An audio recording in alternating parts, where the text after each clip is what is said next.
Hi, everybody. Hey, everybody. Welcome to TFT, Tarot for Today, Divine Dabblings with Henny in, I'm melting. Oh, it's me, Mr. O. and me, Banshee. Welcome to the show. Welcome to the show. Hi, Kara. Got you. I think I can type you on my regular computer. All right. Typical Mercury retrograde stuff going on here. I have my portable keyboard because my regular keyboard is skipping keys, so I'm trying to accommodate that. It's just no fun. I offered to do it. Mercury retrograde. I'm complaining about that, not that. All right, not to mention car repairs and everything else that can and has gone wrong. That's very sweet, Scooter. But there is some good good news because I got new decks. I'm not going to use it today. Something called Loteria Remedios Oracle. It's a Mexican-themed deck. I like it. I've also got for my Material Matter show, the Business Astrology Oracle. Be seeing this on that show. And for any of you star seeds out there, I've got the Galactic Star Tarot. It's full of aliens and stuff. It's really, really a nice deck, actually, though. So I'm going to enjoy using that once I really get into it. All right, but not today. Today, we've got our normal lineup of decks. And I'm in kind of a tree or foresty mode today, so I'm going to use the Liminal Forest for our cards for the collective.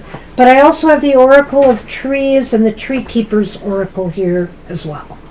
All right. Let's see what we've got for the collective here. Mr. O is enjoying a new tea I got. I got a Darjeeling tea. It meets with his approval. I really like that compliment, Scooter. A peppermint tea. Oh, wow. That's very nice. Thank you. Now, if Mr. O is nice, he would have read it to me. No, because you're a little bit grouchy today. You said that I was interrupting your thinking. Grouchy? I know grouchy, and I've been experiencing it today. And it's not from Sunny either. Well, you said when I was talking that it was bothering your thinking. It was at the time. Hi, Libra Cuss. Hey, Libra, I'll get you on the list in a minute. Pulling the card for the collective right now. Whoa. Turning on my keyboard by mistake. It's all right. Ooh. It's alignment. It's what? Oh, alignment. Could not hear you. It's a line thing. A line thing. Alignment. Whoa, she's got something to say about this one. All right. As I thought about how best to illustrate the concept of alignment, the image of a raccoon suddenly came to mind. This clever wild animal, driven by its instincts and the temptation of a nest full of eggs, perfectly embodies the struggle for harmony. Yet, a raccoon that has mastered self-control understands that it can embrace its natural urges while curbing the impulse to devour all the eggs simultaneously. Wow, I missed some of that. I was distracted. So we're curbing the impulse. Okay, I get it. When we feel conflicted or uncertain, sometimes the solution is figuring out how to deal with our basic instincts, our brain logic, and what we know is right, all while trying to fit into what society expects of us. Sometimes we have a bunch of different voices in our heads, all competing for our attention. This id wants what it wants and cares not for any consequences that may follow. The ego, or our internal nanny, just wants to keep things reasonable. Then there is the goody two-shoes superego acting like our inner moral compass. Learning to be okay with this crazy mix is pretty freeing and helps us stop being so hard on ourselves. The real trick is finding a way to do what we want in a way that feels good and doesn't step on anyone's toes. This means accepting our inner wild, I lost my place, inner wild, while at the same time getting creative in how we go after what we crave. Making sure we're not ditching our values or letting anyone down. Reaching a state of alignment means keeping up with this balancing act, always checking in with ourselves and tweaking things as we go, which is critical to getting our internal squabbles sorted. It's all about striking the perfect chord, adjusting as we go, and living a life that feels whole and genuinely ours. It sounds easy, but no, it really is not. And I think that's a problem today. Everybody looks for quick solutions to things. Everybody wants things done quickly, so they fall out of alignment a little bit more easily, Sometimes it takes work to maintain that balance and to ensure that, you're not overstepping some boundaries here. So, in its own way, it kind of sounds like it's shadow work of some sort. It does. It's a sense of realigning, is integrating parts of yourself that need to be integrated. Right. The work better integrated than left to their own devices, number one. And number two, because maybe one will, of course, try to dominate over the others. So, walk in alignment, the card says. Realignment, and it felt so good. All right, who came in that I missed? I know we have Libra here. Libra came in. I think that was it, Kara. That was it. Okay, I've got Kara. So, Libra will be after that.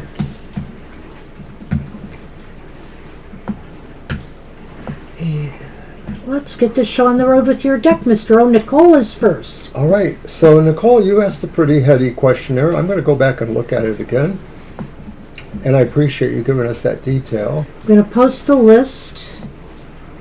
Updated. There it is. Hey. Okay. Sunny's kind of getting edged out of the camera here because I have to work with all this stuff. So the basic question is, will Keith get over this, and will you guys get back together? Or start communicating at least. Alrighty. Well, let's see. I'm going to use my tarot of the Mermaids Tarot. If I can reach it. There we are. Okay, thank you.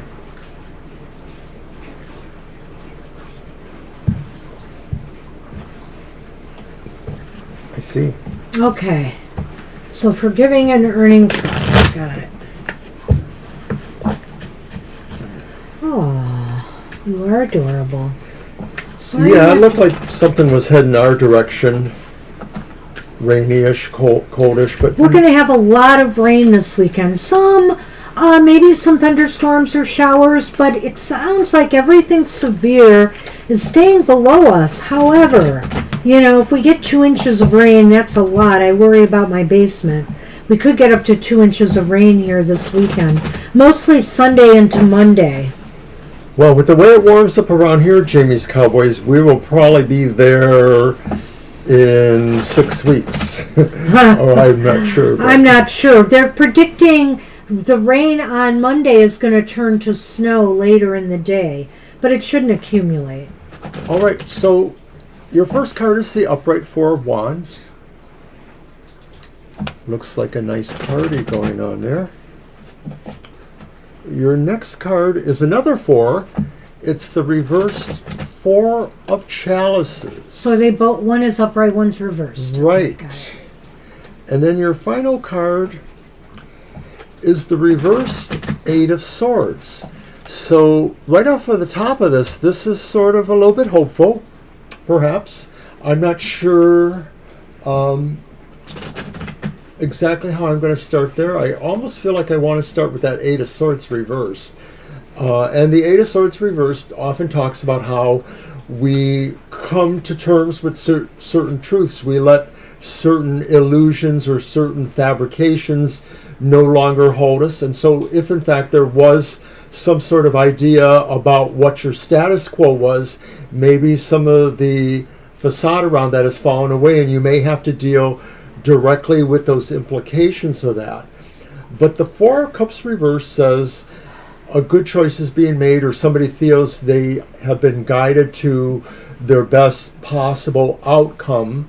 And the Four of Wands is a happy home. It's the harvest home. It sort of is a cause for celebration, or a cause for feeling like there's a reunion or a unification of a family or of a situation. So in the overall context, it may look like, with the emphasis on making choices and honoring choices, seeing through each other's possible facades about that, or pretensions or illusions, a good choice to be made, and people could be happy. Well, I'm not sure I'm as completely positive as he is, but the thing to me is that I look at that Four of Wands and I say here, I'm reading what you're saying, and I'm thinking to myself, Nicole, that maybe he's doing that to try to show you the foundation is still there, and that's that Four of Wands. The Four of Wands kind of indicates, it seems like you might be able to overcome this. If he feels this relationship is strong and valuable, despite what has happened, trust can be restored. However, I look at that Four of Cups and I'm a little bit ambivalent about that one. I don't feel as good about the Four of Cups. The Four of Cups opens up opportunities, yes. So he may be looking for an opportunity to patch things up. It's highly possible here. But then when I see that Eight of Swords reversed, I'm wondering here if that also means that he's looking for an opportunity to free himself.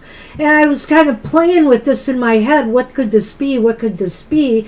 But I'm kind of thinking now that the Four of Cups reversed may indicate here that he's trying to make an opportunity here to show that he feels a little bit more confident about things now.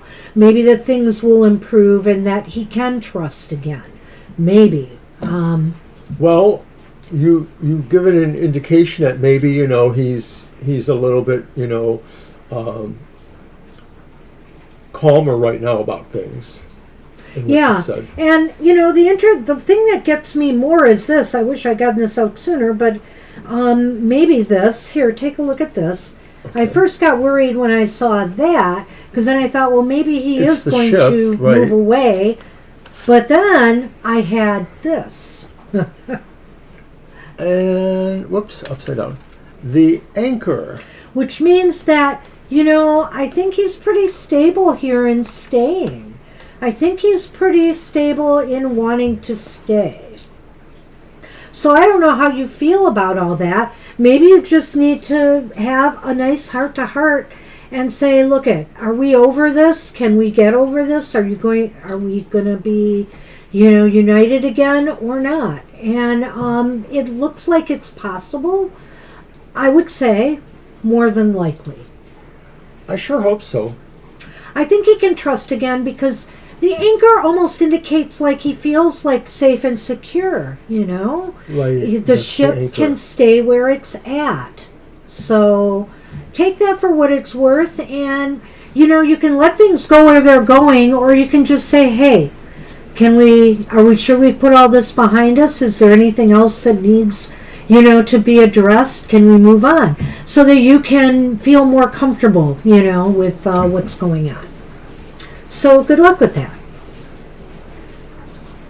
Good luck.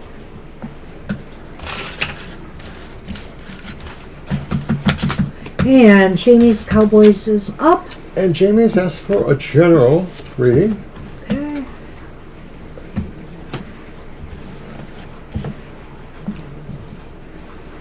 A general reading. Okay. I'm going to start off with my interesting newer deck, which, by the way, I didn't get many announcements out about it, but Our best to you, Nicole, as well. Good luck. Good luck, Nicole.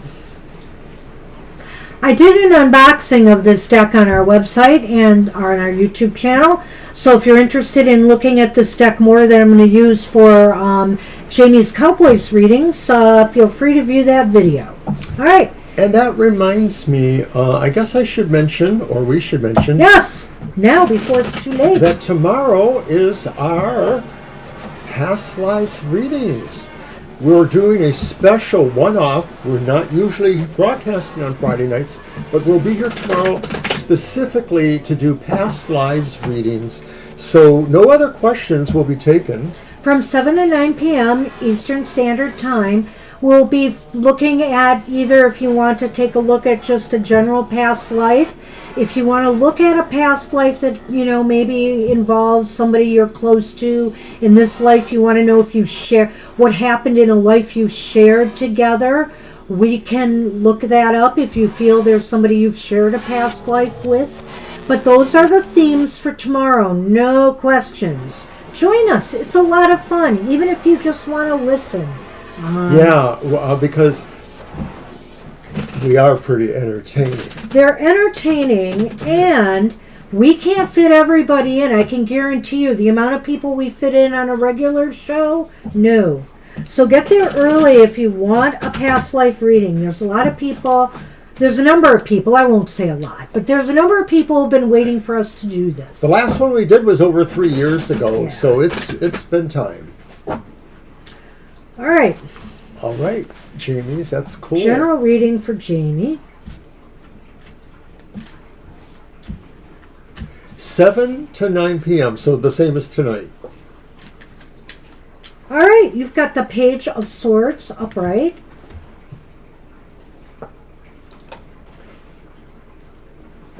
This is the King of Pentacles upright. This is pretty nice.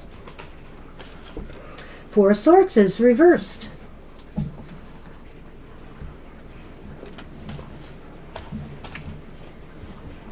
Well, I have to say, if there's anything that you're doing business-wise this week, either having to present something. Oh, do you want to put those out? Put those out. Go ahead. The Tower and the Clover. Wow. I don't know, Jamie. If you are working or you're trying to get a job, wow. This You're is working, kind of I think you told us that. What is that? Yeah. This is kind of a dynamite reading here. Or it's at least for your material affairs at this time, if not your workplace. It looks to me that, any kind of networking you want to get going, you're involved in or you need to do. This is Mercury retrograde, but I have to say all systems are go for you, in this next week at least, I would say, from now till this next week. And it just looks really positive, like you're communicating very clearly, or you're getting information that you really need. It's really good because it seems like it will benefit you in some way. Whether it's financially, materially, or just in some work that you're doing. The King of Pentacles is here, and I think that just means, you're going to be at your top of your game work-wise next week. And thank you for adding it. I vaguely remember you did mention that before, so that's good. Okay. And I think these two court cards, the Page of Swords and the King of Pentacles, sort of approach business with really a sense of clarity, and it's not that you're a risk taker, but when an opportunity is good for you to push yourself ahead to it, because you don't look at it as taking a risk necessarily. You see it as good business. So I see that with the Page of Swords and the King of Pentacles kind of combined there. Also, you've got that Four of Swords reversed, and the Four of Swords just seems like energy, enthusiasm, drive. If you've come out of a slow period as far as your business goes or anything like that, I would say be ready. Things might be picking up. Or you're just going to be you're just going to have a lot more energy for what you're doing this next week. So you're a beekeeper I don't know if in California that's seasonal or not, because I could say this could be saying coming into a new season where you're sort of like getting, more active. But in general, this does seem to pretend that like sort of new opportunities are coming, or you're sort of getting more active. Hi, Kyle. Hi, Kyle. Oh, I couldn't interrupt you. Sorry. All right. I wanted to. So then also with these two Lenormand, I get the feeling like something lucky could happen to you in business, like you've been expecting, or maybe unexpectedly, something to shift maybe that would really kind of be, it may not be about your business, but the tower sort of adds the idea that it could be about your business, it could be about going back to school, it could be about something else that's institutional, so usually for most people it might be their job or their career. Well, I have to say the clover is a sign of really good luck or timing, good timing with something in this next week, which again, all of this is flying in the face of Mercury retrograde. I envy you right now because we have just been having a Mercury retrograde over here, let me tell you. But the thing is, this is really good luck as far as business goes. Timing, everything just seems to be clicking. So you just have to... Isn't it funny, like how that clover maybe in that timing aspect goes along with the Four Swords reversed? In a way, it does. Okay. I mean, it really kind of trumps that. I would say that... the court case, that's right. Well, maybe that's going to move along for you too. And don't forget, you're absolutely right, Jamie's Cowboys, that the Tower card can also indicate legal institutions. So if that's going down to something, maybe you're going to hear something lucky about that in the week ahead as well. I can't rule that out, and I won't, because I'm sure you want to hear that. So good luck with that. Yeah, absolutely. Wishing you luck. You'll have to let us know how that goes. All right. All right, and Sunny has joined us. Get over here, Sunny. You cannot show stay. Our hours. I'm here. I got it. No, stay there, Sunny. You never want to go by Alan until I need you not to. Okay. Yeah, that's going to help me a lot. That's okay. Then he can't come back. No, you can't come back here now. Stay by Alan. Stay. Why didn't you keep him there? All right. Anyway, Ari is You're up. welcome. Hi, Ari. Okay, Ari. And Ari wants to go into the subconscious. No, well, hopefully not. But I get the question, though. So that deck I used was the Unveiled Tarot. You'll see it more. I will be using it more.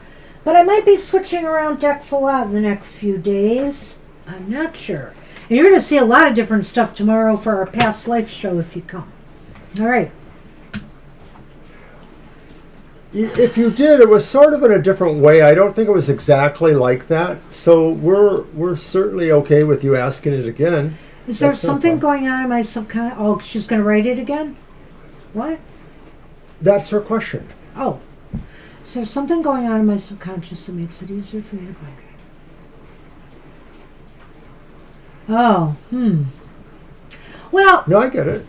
I get the question. So in other words, you're just trying to say, is there something about you that is attracting the wrong kind of guy? Is there something there that's doing this? Are you subconsciously sending signals? Or is it something about, your appearance or your aura? Something they feel somehow, something that they feel you project even, whether it's true or not. I don't know how you're going to read it, but I'll follow your lead. I just thought I would turn 3 cards with that question. Yeah. Okay. You go first. And I'm using the Murder of Crows for no particular reason. You're on camera now.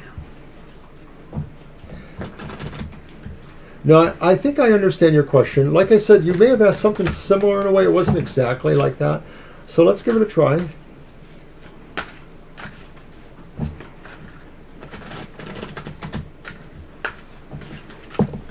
As long as he stays there, but he's about to get antsy and move around, and that I don't need. I hate having to have this extra keyboard here, but this is very unpredictable. I've been trying to clean the keys off, but it's not working still, so I don't know what's going on. Queen of Cups upright.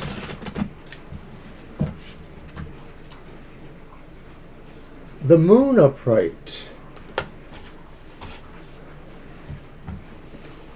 And then it is the reversed Seven of Wands.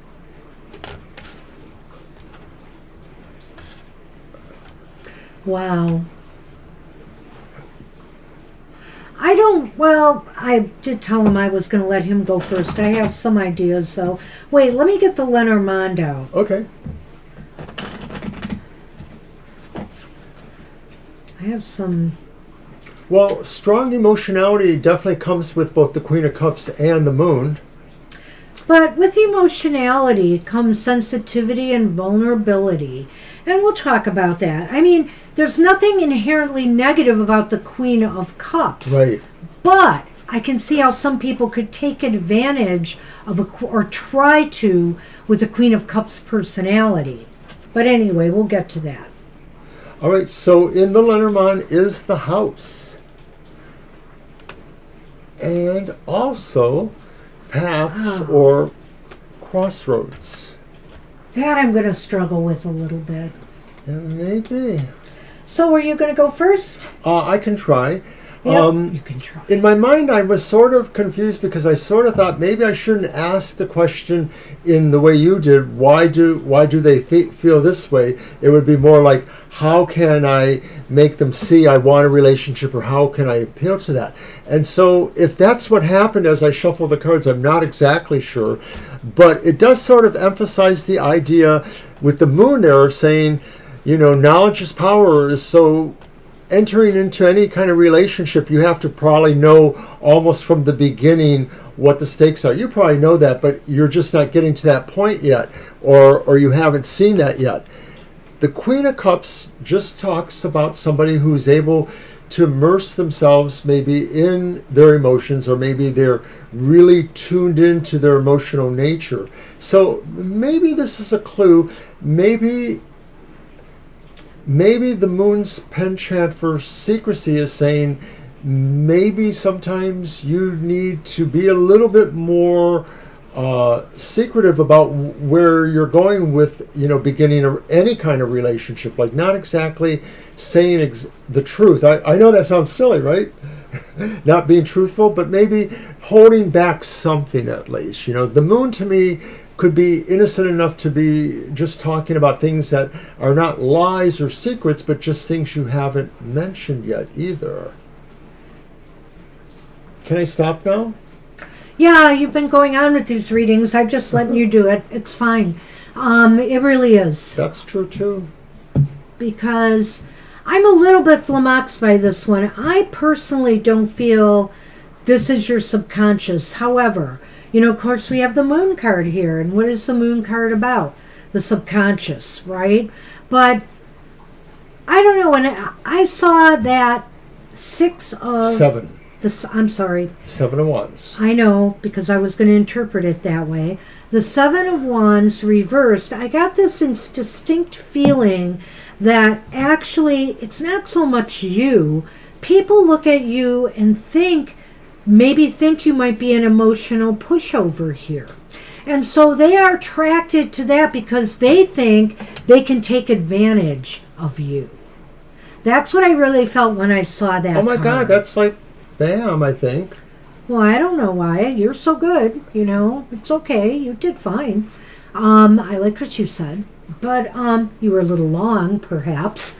But anyway, and I'm kind of struggling with the Moon myself here because I really feel like, it's easy for you being emotional and sensitive to think that you're sabotaging yourself here. In a sense, these people are just out for some easy, good time. And for some reason, they have decided you are that person, And I think that's really what it's, to me, what these cards are coming down to. So I don't believe it's inside of you, but I believe this Moon and that is inside of them. They're making assumptions that aren't necessarily true, I like what Banshee says there. I see that there is something there. In my scenario, I suppose the Seven of Wands could just be saying that it's not worth it for you to worry about them or to obsess over them. But I could see where you would say what you said, which is really saying you're not a pushover to them. They've realized that there is something stronger or more emotionally secure than they may have thought. Why would they think that way? I don't know. Maybe they're typecasting you in some way. Maybe, whatever the case may be, you don't act like, I see what you said there, and that kind of, where was that? I wonder what makes me come off that way. Wonder instead why they feel that way. And I mean, I don't think it has anything to do with you per se. I have to agree. It's just they want a good time. And if they think they found somebody who might give it to them, they go for it. When you were a lot newer on our show, you did talk about how you felt men that were like 5 or more years older were not exactly always like that. They were a little bit more reasonable, or they were a little bit more interested in pursuing a relationship, but you weren't necessarily attracted to them because there was an age difference, etc. But it is interesting to note that this is basically about your maturity versus, men who are in approximately the same demographic as you. I have to say that I think, and I don't really want to demean young men, but there may be a little... I'll do it. I can leave it to my partner. But, the thing is that I think there is maturity differences between men and women.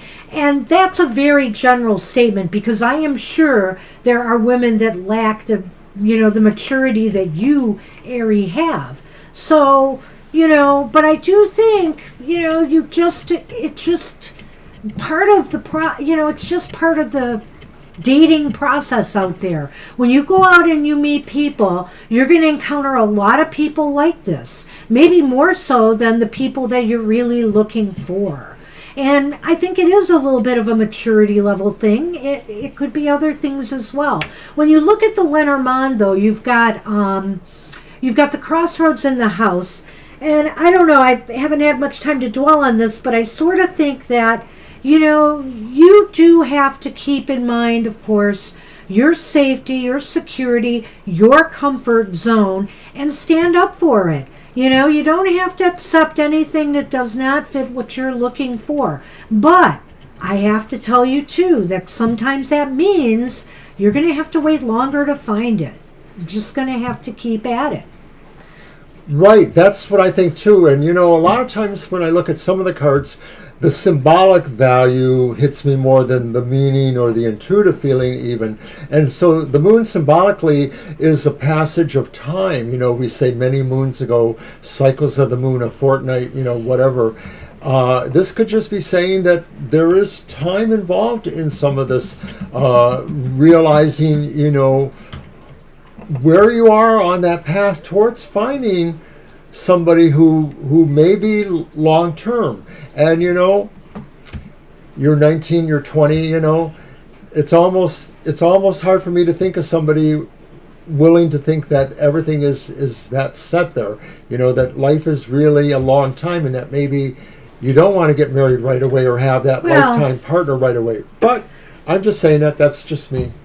That is just him. People get married at all ages. And so I think here, you have to determine, is the act of getting married when you're really young, so important that you have to make compromises in what you're looking for, or that you have to get impatient. I think you need to be in it to win it, and in it for the long haul, whatever it takes. And I'm not saying, no, you have to be an old maid before you find someone, but I do feel that, you're going to have to take some bumps along the way here. And you have the right attitude. I mean, it is going to, be what it is, and you have every right to pursue what you want to do. Yeah. Well, good luck with that. That's all I can say. I can't manufacture the guys for you. But, hey, who knows? With AI, maybe they'll make the perfect mates for everybody. You're kidding, Kyle. That's wild. My The parents 14. basically eloped. Yeah, your parents eloped. Come on now. They eloped, but they were a little bit older. I think they were 19 and 18 or something like that. Yep. And that was back in 1951. Wow, Kyle. 54 for my parents. All right, so Ladybug is up. Ladybug Love. Hey, Ladybug Love. Hi there.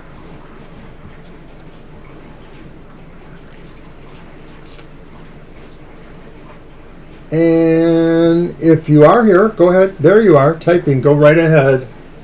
We won't bother you. We'll talk about some more shows.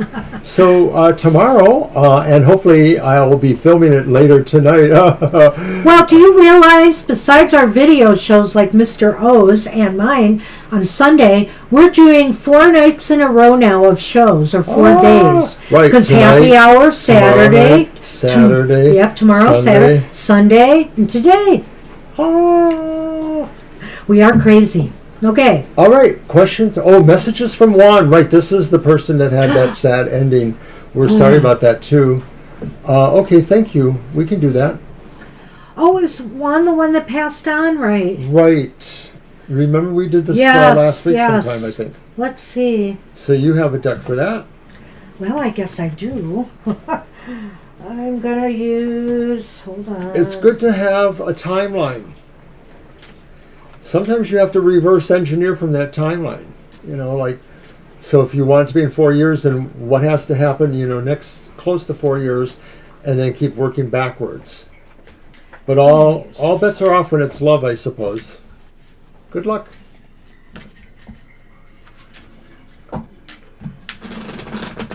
So let's see. Well, we hope you are too. So good luck with that.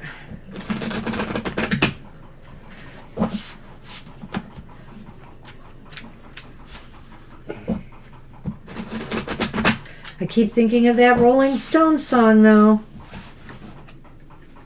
Which one? Oh, you can't always get what you want? No. Oh, wait, it's not. Never mind. You're right. I was thinking of that one, but not for you. I was actually thinking of a U2 song. But I still haven't found what I'm looking for. You will find it, Ari. I know you will.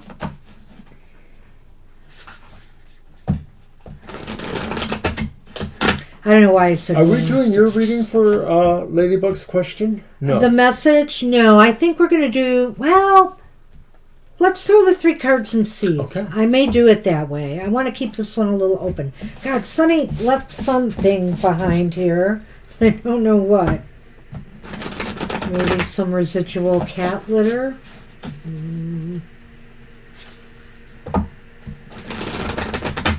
All right.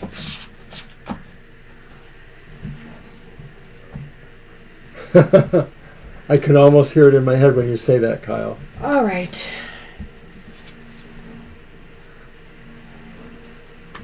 Got the Hanged Man reversed. Wow. Got the 4 of Pentacles reversed.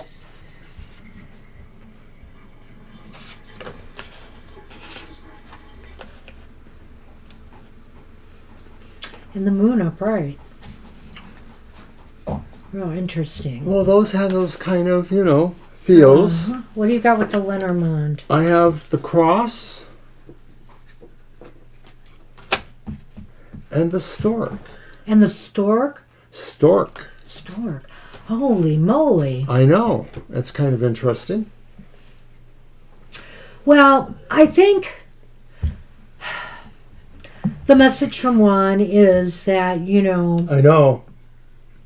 The message from Juan is that they had to let go. They had to come off the tree of life. They had to let go. And that's really evident to me also with the 4 of Pentacles reversed. It's just almost magnifying that. It's saying they've released, they've released themselves from this lifetime. And they don't there's nothing necessarily negative here, just because those cards are reversed in this case, that I feel. And with the Moon upright, I have to tell you, Ladybug, I don't know if you've had any dreams about wands since they're gone, but I would pay attention to your dreams and checking out any signs and synchronicities that you might receive that would point to wand. Like, for example, this is just an example. Did he have a favorite bird or a favorite, did he like butterflies? Did he like feathers? Different things. And so if any of these things pop up for you, you know that he is around and with you, okay? I want you to pay attention to, that kind of stuff, because it looks like he may send you a message. I like what you said there. So you did have a dream before he passed. It's still possible that you may communicate with him too. The other thing that I thought would be that if you're holding him in your heart as a friend, and maybe if you go to sleep with that in your mind, it is possible that maybe you might have that dream, or at some point you would. But I think what Banshee said is a good advice too. And of course, maybe there is that connection there. I agree with these things for the most part. He probably, wants everything to be well with you is what I really feel. Really, because you know what? I feel that cross specifically is tied into these two cards as well. And I think Juan wants people to release their grief and sorrow at his passing. He does want you to move on, because right here with that stork, he wants to let you know he's moved on, that he is transitioning. He may still be, he's still, it's still too fresh to say, Russ. What the heck's going on here? I don't know. Because I was on the keyboard.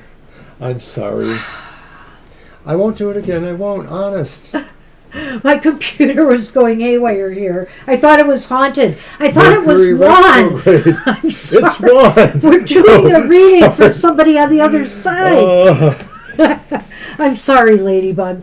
But anyway, that stork is a new beginning. It's almost like he's transitioning.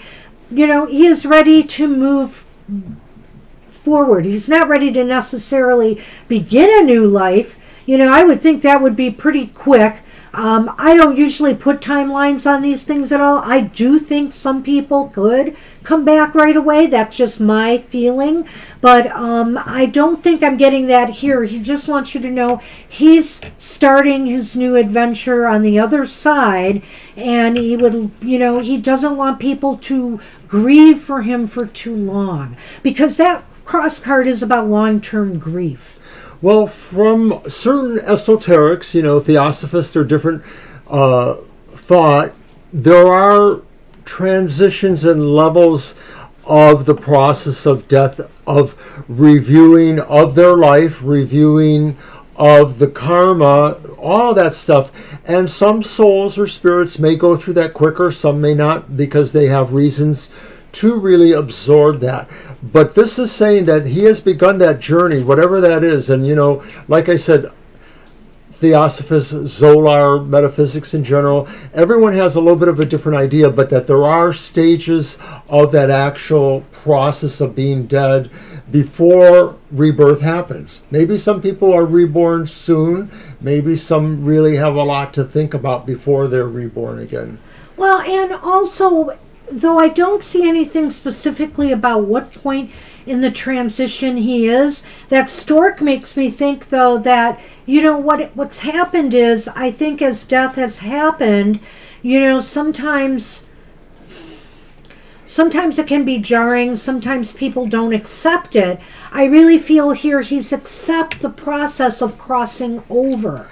This is what I think I meant by transitioning. He has accepted this process of crossing over, and he's ready to begin take this. He's starting this new journey, and so where it's taking him yet, I don't see it, but I have a feeling he's not completely leaving this plane behind yet, because he will communicate with you from wherever he's at. I do think you're going to hear from him again. So if you had a dream about it before it happened, it may take some time, but I do think he's going to come through. And so pay attention. Well, everybody does believe in a lot of different spiritual ideas, so I don't want to get into that, and I don't know what Juan's beliefs were or yours were. The transitioning that we're speaking of is just maybe as a spirit or as a soul accepting being dead and then realizing what the next phase is. And for some people that may be a form of purgatory or maybe what I spoke about, different levels of where the life is reviewed and maybe thoughts are given to what we could have been better or not. So in other words, I don't necessarily know this is something that happens at the end. I think this is a process moving towards rebirth, reincarnation.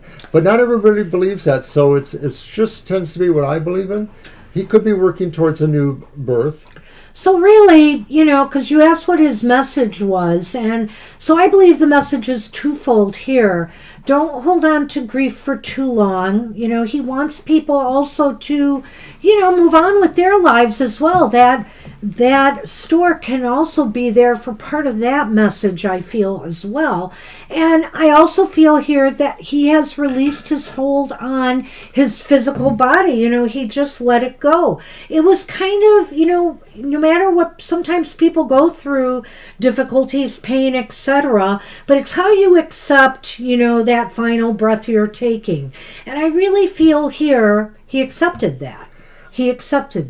I'm not remembering exactly, Ladybug, but there was something maybe traumatic. What I don't remember, was it suicide or was it an illness, or he was captured by somebody? I don't remember. No, I seem to remember he was in the hospital and you didn't know about it. Was that what it was? And then died?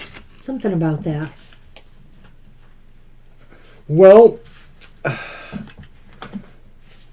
Yeah, they still don't know what happened. I remember this. Okay. So, gosh. Well, I'm curious to find out if, and I don't know anything about his manner of death. Was it fast? Was it, difficult? But I can tell you this, that I feel like he was at peace when he passed. He felt at peace, like, okay.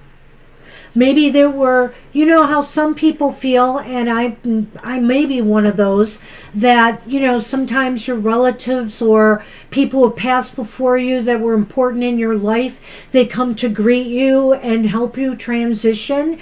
Maybe there was something like that as well that made him feel comfortable with the transition. Right. We may not know for sure, but what the cards were telling us was that there was a sense of peace. There was a sense that he knew he was releasing this. He was sort of, at peace, and that and like Banshee said, he didn't want others to grieve. That was with that Lenormand card with the cross. Yeah.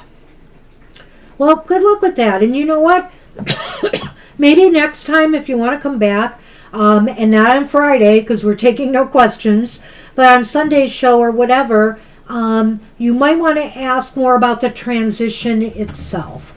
But, this really was more about the message, and I tried to look for more about the transition. I really think it's just too early yet for that. I think he's going to be around for a little bit, because with that moon there, I think he might be appearing in not just your dreams, but he'll be, coming to other people as well. Yeah, there's nothing that really clearly came through from him, just some kind of indications.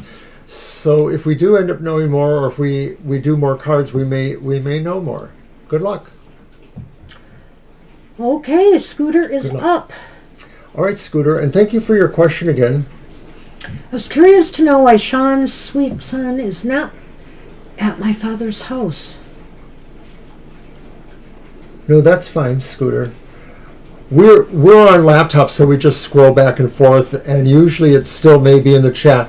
Just the longer time, it's further back. Oh, you in the can chat. always post it again if you want, though. Yeah, I appreciate that.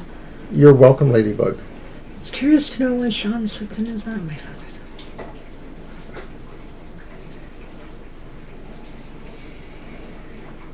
Do you have an idea there?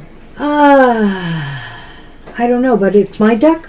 Yeah, I think it's your turn, right? You're right. No. Wait a minute, I used this one. It's your deck. It's my deck. Right. Alrighty. Well, let's do 3 cards, obviously. Okay, I'm going to use my Tarot of the Animal Lords. When will he contact me? Well, we're going to see if we see it in the cards. I hesitate to use my timing cards on that. Because what am I going to tell you if it says 5 years from now? That would be bad. So we're going to take a look and see what we see in the cards there.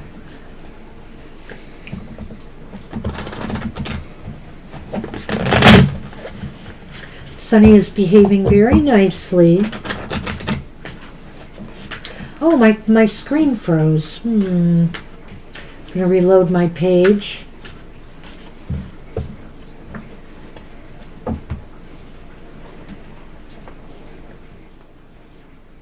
Hi, Nada. We can add you to the list. Oh, hi, Nada. Yeah, I think we can still add you, sure. All right, so here's your cards, Scooter. The first card is the Hierophant, and they're upright.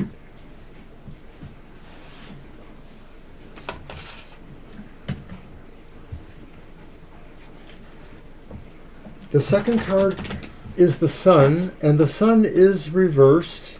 What's the first card again? I'm sorry. Hierophant. Hierophant upright, Sun reversed. Okay. And then our final card is also, all three are major arcana, is the reversed Emperor. All right, let me get the Lenormand.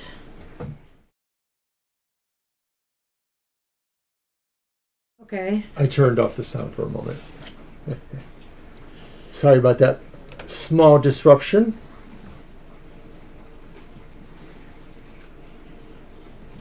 Better you than me. Why, thank you. I've dealt with it enough. So the Ring and the Moon. Okay, so why Sean was not at your father's house for the last few days?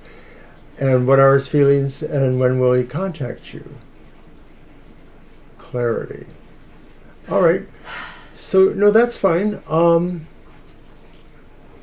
Hierophant, the Sun reversed, and the Emperor reversed. Well, they seem like they're a little bit scattered right now. So I don't know why they left your father's house, what the situation is regarding that. But it just seems as though they may be having some problems. They may be having some problems in their life that's pulled them away.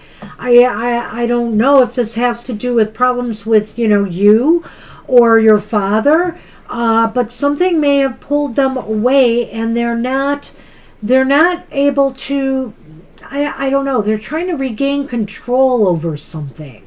Or did they leave because they're trying to make a point to you or control you or your father by this behavior? See, I'm not really sure about that. What do you feel? Right, we don't the know. Emperor struck me right away. That's why I had to go there. I see. Okay, so you're only on that card? Yeah, that's it. Well, I'll go there too, and it does feel like somebody doesn't communicate very well, or somebody misapplies their understanding in a situation, maybe relying too much on argumentation or angrier emotions. And so I'm wondering if an argument might have happened and maybe that's why they want to stay away. Or even if there wasn't an argument, maybe there within is a disagreement that maybe is pushing somebody aside or away. Maybe that's Sean. I'm not sure. Is it possible that they felt somebody was being over controlling to them, and that's why they possibly left? They needed to just break away from that. I can't rule that out either, looking at that Emperor, but I don't want to totally focus there. I think the Sun reversed is telling me that maybe some of this will straighten itself out. Or you will be able to straighten this out, because the Sun reversed indicates that, well, there may have been some issues, there may be some problems, but they are not insurmountable. They can be overcome. So whatever the situation is, maybe it just needs somebody to, what's the word I want to use for the Hierophant? Somebody to speak, speak with wisdom to them. See, I guess, are you out of touch completely with them? You can't contact them at all, Scooter? So is that what's going on? There's no contact? You need to read the latest ones, I think. All right. Okay, the birthday info maybe not I so see. important. Oh. So I sort of remember this is a person who maybe is struggling with some issues. You as asked about mentioned. this one before, right? Yeah. This is the person you're trying to help? Well, I worry about this then. Because the Emperor reversed indicates to me that, it's possible they're losing control, right? They might be going back on their drugs, maybe, and that's why they did that. It's too bad, too, because to me, it seems like they could possibly overcome this. They just need to put in that effort, it seems to me that they've given up on succeeding when they were given an opportunity, somebody to help them try to get them through this. And the Hierophant upright indicates to me, see, now that I know this, I can speak with more authority on that. That Hierophant was throwing me off. They need counseling or some serious stabilities. They need some stability, but also I feel a counselor, because that's what the Hierophant is. He could be a healthcare practitioner. He could be a counselor. Maybe, did he go into a treatment program maybe? Is that possible? I can't rule that out. Unfortunately, it may be that as big as your heart is here, you're not qualified or you're not able to really give them the kind of help they need. I think you're trying to help them and you're sheltering them, but there's a chance that you'll be taken advantage of or that there will be some other consequences. They do need a good, stable environment of some sort. They really do. The moon and the ring, it seems like, the moon symbolically to me could be about, their issues too. And so they need to make a commitment towards really... They need to make a commitment towards achieving, balance and success in their life. In order to do, they should be committed to successfully giving up the drugs. That's what they need to do. They need to regain control over, the parts of themselves that they've allowed to get out of control. And so I am a little bit concerned that they may have taken either a step backwards, or I'm keeping my fingers crossed on this, that maybe they sought out treatment somewhere at a more, structured facility. So you weren't in the house, so you didn't speak to the officers, so you don't necessarily know what happened there. But were they there because somebody reported something about the house, that looked like it was broken into, or they thought that if your father had passed, that there should be no one there unless they knew you? It's very confusing in a way. When I went to my dad's, there were 2 cop cars and a silver cop car right next door at the post office. That's the final update about the situation. Oh. So you may not even know if they took him away, maybe? You might have to call them to see that, or you might have to investigate further. Yeah, I don't know if he's back in prison, because it certainly seems to me the possibility exists that he could be in some sort of structured environment right now, which I don't want to say is a prison, but it could be. Right, maybe. A holding cell?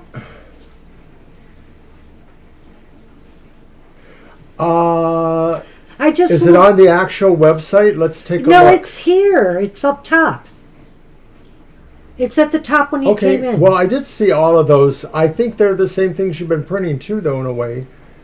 About the police, his birth dates.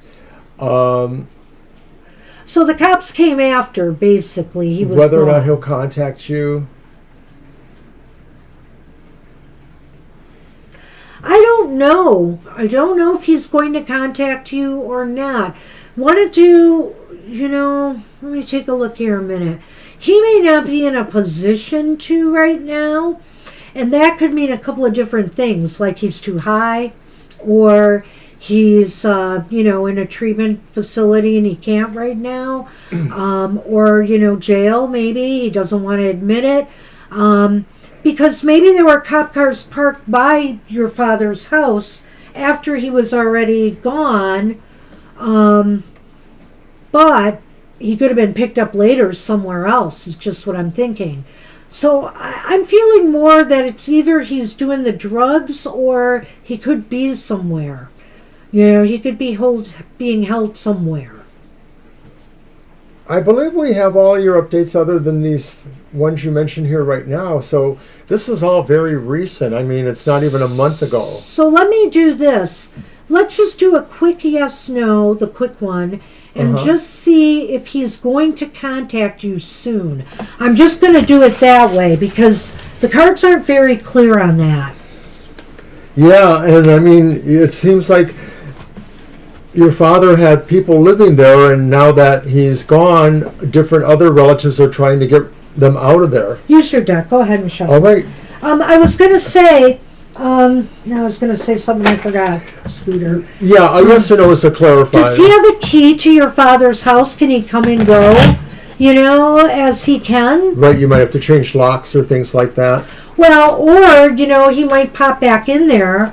It's true.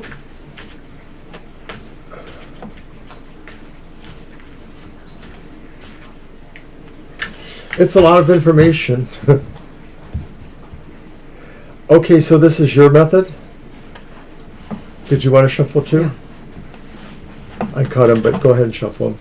I'll shuffle. Let's, we don't do clarifying cards. We can't really, because we could go on and on clarifying cards. So seriously, we don't usually do that, but we will do the extra yes, no, or sometimes the timing cards, but I think for your question, the timing cards might be more confusing. So we're going to try to see if he's going to contact you soon. But you are wondering if he will contact you soon. No, it's probably better if you don't. Because it seemed like there was a lot of information there. Well, it's the Ace of Cups, but the Ace of Cups is reversed. However, the Ace of Cups does say, and I lost my sheet, it will come to you naturally. So I think when he's ready to contact you, he will contact you. It's like a new beginning. It's reversed, though. So I really want to bring that point into this. Because I feel here that this could indicate to me that either he's doing the drugs again, or his emotions, his head is not in the right place right now. And so maybe he's trying to pull it together. So I think once he pulls it together a little bit more, he will call you. So I don't know how long that's going to take, but because you got the cup, I have a feeling it'll be sooner than later. So hopefully he didn't just leave you hanging. So I guess he just walked out and he didn't leave you a note or anything, huh? That's too bad. We're not doing phone work. No, we don't do phone work? We don't do it on the phone, but we do Zoom meetings. I guess if you want to do it that way, or a Google Meet, we can set that up. We can give you the prices you can go for to that. Our website. So you could that? just send us an email to our email. Put that in there, and we'll be happy to talk to you more about that.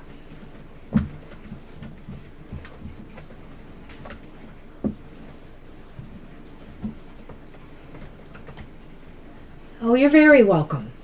Sorry we couldn't get totally direct there, but I do think something's up. It's not... I don't know if it looks very healthy, but if he went for help, then that would be the best thing, But I'm not completely convinced of that. So, you know what? If you don't hear from him in about a week, ask us again, and we'll consult the cards again, too, and we'll see what's going on. Yeah, a week from tonight, maybe. All right. Good luck with that. All right, let me see what's up here. We have Garima's up. Hi, Garima. Hi, Garima.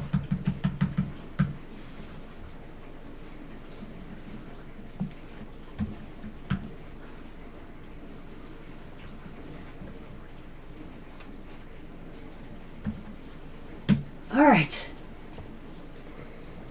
So remember, tomorrow's show that we're doing a special show is past lives only. So if you see us going live, we're only doing past life questions. And we won't be doing a lot of them because they're longer. So get there early if you want one. We won't be taking regular questions, just doing a general past life reading or a past life love reading for you. So if you're into that, that'll be at 7 p.m. Eastern Standard Time. Interesting. All right. And do you know the It's question my deck, for isn't it? Garima? Yeah. Okay. I don't. Did I post the list? I did not. The I question. did. Oh, I did not look. Okay, I'll look for it. You know, I'm busy list keeping. I know you are, but what am I? Oh, that's right. I did read it earlier. I'm following up on Nicole today. I heard back from her, and energy felt friendly. What's going on with her currently, and what are her thoughts about me? Oh, that's useless. Okay. Yes, we see it. Thank you. Well, I will see it. Oh, you have to see it Because now? he goes so fast, I couldn't hear part Oh, of and you that. never do. Yeah. Shall I read it to you while you get ready? No, you're not reading well to me. Sorry. Bah. The only thing is I swear can't I need a seem to bickering get to button the... for you. I can't Well, then I seem- guess I have time to go get myself something to drink. Yeah, go ahead. My thing was locked. See, this keyboard is just not cooperating. You're not so nice. All right. Now I'm where... Oh, Christine came in the list and I did not see her. I did not... When did Christine come in the list? No help from Mr. O, so I lost her. I almost think Christine might have been before Kara.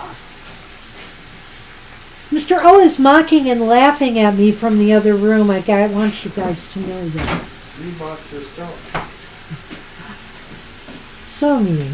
He's so mean some days. What's up with Mr. O? Well, Christine, I hope you're still here. We will get you on the list. I'll try to figure it out. Well, you know, you think I'm a hack too, so I'll just hack it out. I did post a question and I didn't see it. So it's not on my screen. Who? Garima's question. I thought you read it. Nope, I can't find Okay, it. I'll go back to it. You are a piece of work tonight. It's not on my screen. Please be quiet so I can find it. Because I read it. Remember, you said I read it too fast. You did. I'm following up on Nicole today. I heard back from her, and the energy felt friendly and open. That's the part I didn't hear. What's going on with her currently? What are her thoughts about me? Okay. That's the part I couldn't hear. Yes, I'm annoyed.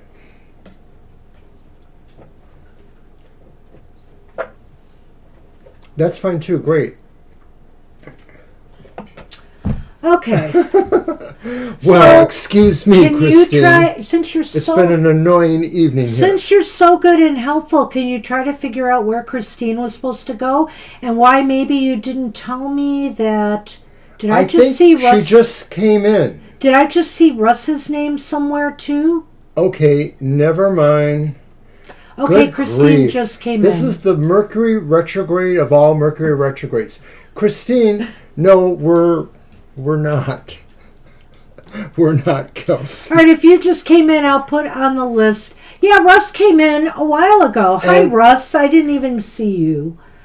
I said hi to Russ, and I thought you did too. No, I didn't. In fact, I thought you actually had put him on Now the he's list. hearing things. I did not. So Well, Russ came in and Why then don't you try Christine. paying attention to the list instead of just talking all the time? You never pay You're the attention one to who's bliss. talking all the time, and that's the problem. But I can engage in the chat. You can't seem to. I engage in the chat. That's why I had to keep talking about what Scooter was saying, because I realized you were never going to see it unless you I look at kept it. going up there and reading it. I don't know what you're talking about. I was at the top reading that stuff before you were. All right. Anyway.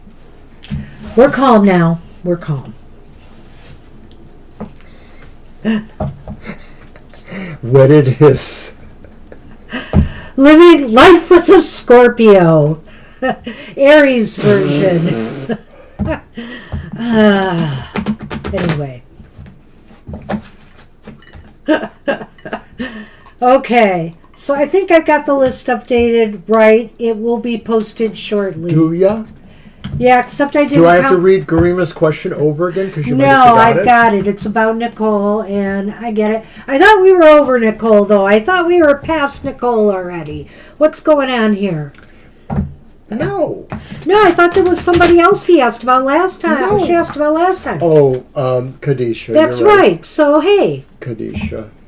But we'll check out Nicole here. All right. It's okay. It's us. It's Mercury retrograde. Mr. O, I think, lives in a cloud of Mercury retrograde. Me, I deal with the fallout. Well, as a superior, my Mercury is in Scorpio, and anyone that knows that's like a superior mind. My Mercury is in 0 degree Taurus, whatever that means.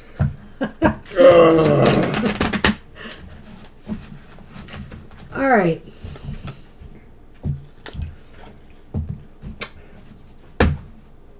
Just breathe, Mr. O. If I must. Well, the Page of Swords is reversed here. I have some interesting thoughts already seeing that. The Six of Swords is upright. Well, that's really interesting. And the Chariot is reversed. You want to talk about your flip-floppiness here? You mean those? Yeah, the Six of Swords. Moving away from something, the Chariot, not moving at all. You don't see that? Of course, but you turned them first. And What you got? Ooh. Dog. Not a bounty hunter. Snake. Oh, I don't know here. I'm not sure what to tell you. I feel here that... Current feelings and attitude. Right? Was Nicole somebody that you kind of stopped communicating with? Am I right about that, Garima? Was that somebody you kind of just put on the back burner because they were either, there was some issues there, I think? Yeah, but her question, and she says, yeah, there. Okay, but then go on. Her question indicated that they had, communicated recently. Okay, right. But what I'm thinking here is maybe Nicole is acting nice again because she didn't like the fact that you both were communicating less. Maybe somehow that drove a point home to her, and so she's kind of bringing herself back. Maybe she's feeling better about things now, or maybe realizing that things weren't that bad, or maybe that she shouldn't have moved on. The Chariot, though, is kind of bothering me. But is it for some ulterior reasons? Now I'm wondering between the two of these, now that I'm seeing it, was she really just focusing her energy somewhere else? And that didn't work out for her, and so now she's full stop coming back? Well, a lot of times when I see the Page of Swords, I feel like it's talking about somebody who was awkward or didn't know how to leave something gracefully, was tacky about how they did it, left a bad taste in people's mouth by doing it. And then, of course, the Six of Swords does talk about moving towards something that's less troublesome. So is that a previous situation, and maybe the inference is that they're moving back into your orbit, so to speak? Okay. Well, I would be careful with Nicole. I wouldn't say be mean or anything, but I would just be careful because you've got also the snake and the dog here. And to me, this Yeah. shows a friendship that maybe is bordering on deceit in some way. So, there's something deceitful going on between the two of you. And so, or she may be keeping something from you, the reasons for her coming back and being nice again. Well, the chariot reverse could also be a puzzle too, like maybe they're not sure of what direction or not sure of how much force to apply. So in other words, in terms of their thoughts or intents about you, they're not sure yet. They haven't really decided, I think, if there's motivation or reason for it, but it doesn't mean that they have not decided. So in other words, it's sort of a neutral in a way, especially because of these other aspects of movement going on. She may be wanting to try to have the best of both worlds here for some reason. I almost think she is you ask if she's a nice person, and I see the snake and the dog, and I'm like, I don't know. I mean, I have a feeling here that... Is she playing both you and the other person? Against each other, maybe? Or just as a way of kind of keeping, that space for herself that she likes by playing you against each other. And is she maybe just trying to say that, she doesn't mind being friends, but this is my person. This is my person over here. Let's do a quick yes or no on that. On what? Whether or not they'll be friends or not.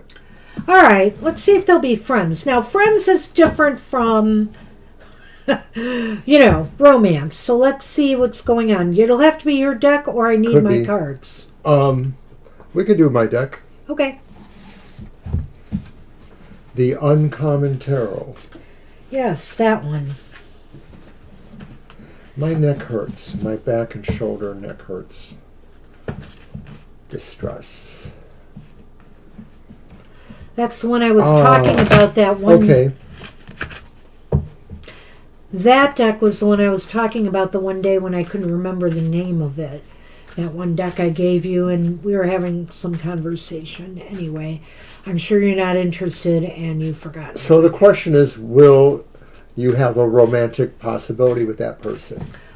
Oh, you want to know if they'll be romantic. Okay, that's All right. different. That's what we're asking. I saw a friend one up above that. I'm doing the 3 Go ahead. because I was thinking of it, so...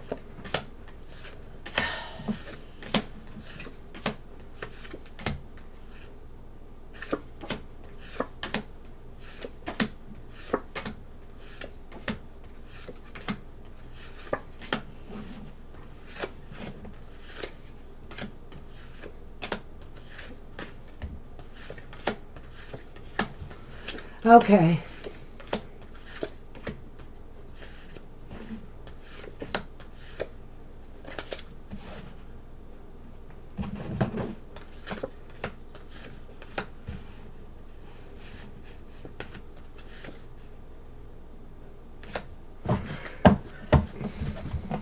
It's 2 aces, so it means it's leaning towards yes, but it's not an absolute yes. Well, she's got emotional feelings. I will say that. Right, The Queen of Cups is here. So there's that an could be emotionality romantic feelings. It could also indicate, like you said, though, that she's a kind person. But still, I can't help but wonder about the snake and the dog here. It's like, I don't know, can you really trust her? I guess is my question, Garima. Because there just seems like something untrustworthy with the snake and the dog. But I would say here that maybe romance is a part of this, which makes me wonder again, then why is she bringing up her partner so much, you know? So either she's playing you against each other, or I'm not sure what's going on here, but I'll just be honest with what I'm seeing here. I don't think this looks really healthy overall. I just don't. He may feel different. No, I agree with you, but it doesn't rule out the possibility Right. that she might. Have romantic feelings. So it is saying maybe yes, but it didn't give us a definite yes. Sometimes that happens. So don't write her off. See where this leads you. But I mean, you could maybe drop some hints that, that you would hope she would consider something more. You could try that. Right, at some point, it has to be out in the open, Yeah. I guess. So good luck with that. All right. Good luck. It could be, Garima. I like what you said there. The thrill of flirting or leading you on. Yeah, I don't know. I think you should. I do think you should ask her directly. We're fine ones to ask. We haven't done anything like this in decades. Well, but I'm all for getting to the heart of the matter. True. I'm Scorpio. I sort of deal with secrets. I'm an Aries, and I want direct answers. And so, and as tarot practitioners, we can't always give you one, but we try. When it's clear, it's clear. When it's not, it's not. I like what you're saying there, and so that's why I'm saying to you, I do think it's time to be direct. I do think it's time to be direct and say, hey, this is really what I'm interested in. Are you in? However it's done. See where it goes. Alrighty. Good luck with that. I think you should post the list again. And I am. And it's Emily. Hi, Emily.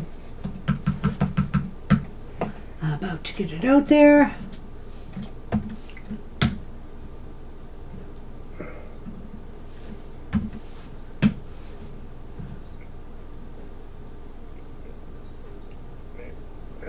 I'm looking for Emily's question, or they can leave it now if they want. Well, the only way to get to the heart of it, Garima, is just to be upfront. Otherwise, you're always going to be in this limbo. Even if the cards told you she was totally in love with you, but she's not responding, what are you going to do? I mean, so you really got to get down to it and I think find out.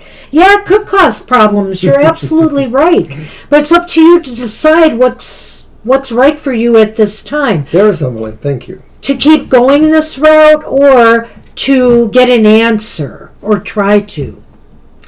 So good luck with that. So what do you got for Emily? Question is, who is coming towards me in regards to love and life in the near future? Okay. 3 cards. And it's probably time to remind everybody that tomorrow night we're back, but just for our past life reading. So come tomorrow between 7 and 9, same time as tonight, 7 to 9, and we will do past life readings. We've got the cards. We've got the cards. We don't think we can do a full, show of this like we do tonight because these will likely be more involved readings. Yeah. So we will not be able to do 15 people. We'll likely do 10 or under. So if you're lucky enough to get a reading, and you should watch the show. And, if we get a lot of feedback from even those who couldn't get a reading, that they'd like another one of these shows, we'll try to schedule one sometime in the future. Maybe it'll take place of the lightning round one month. So if it's popular, we want to do it, if people like it. It's also another thing we could possibly do as a Zoom reading. And we'll try to focus, if we do it again, we'll try to focus on people who didn't have the reading this time. We'll try to get other people in. So, right. Especially if we're doing it in that much proximity. Yeah. Okay. Oh, I thought it was, you just did, my cards were red for that. You did the yes/no with your cards. But okay, I'm sorry. I'm here shuffling the Lenormand. Mercury retrograde. Dun, dun, dun. Let's add it again. Maybe it was in early March. pile. Lightning round, right? Yeah. We did. No, we did. It was in early March. It was in early March, yeah. So we did one. Yeah. It doesn't mean we won't have another one, but not so likely. God, I wonder if we did one this month. Now I'm thinking about it. No, we did. Mm-hmm. It's like all a whirl. We've been really busy this month. All Business right. and personal. So this is just 3 cards, right? It's not... Correct. Okay. First card, Ace of Cups. Wow. Love And is it's upright. coming. It's upright. Chariot reversed. This is the English Magic Tarot that we're currently using for our card of the day, by the way. And finally, reversed King of Swords. So there's a man in there, or I mean a person. All right. Not just any person. I know. The King. Of Swords. Have it your way. The Rider. Rider. Okay. So, Ace of Cups. You ask, who or what is coming towards me? Well, there's possibility of definitely something happening because the Ace of Cups is about beginnings and Cups is about usually affairs of the heart. They could just be about things that you really enjoy doing, but in the context to the question, it could be the indication that there is somebody new on the romantic horizon. So what is that middle card? The middle card is the Chariot reversed. Okay. Well, Emily, I'm sorry. I'm sorry I got to go this way, but I think I am. There's definitely some love coming, okay? A new person in your life. I think it could be, you're being invited out on a date that looks promising.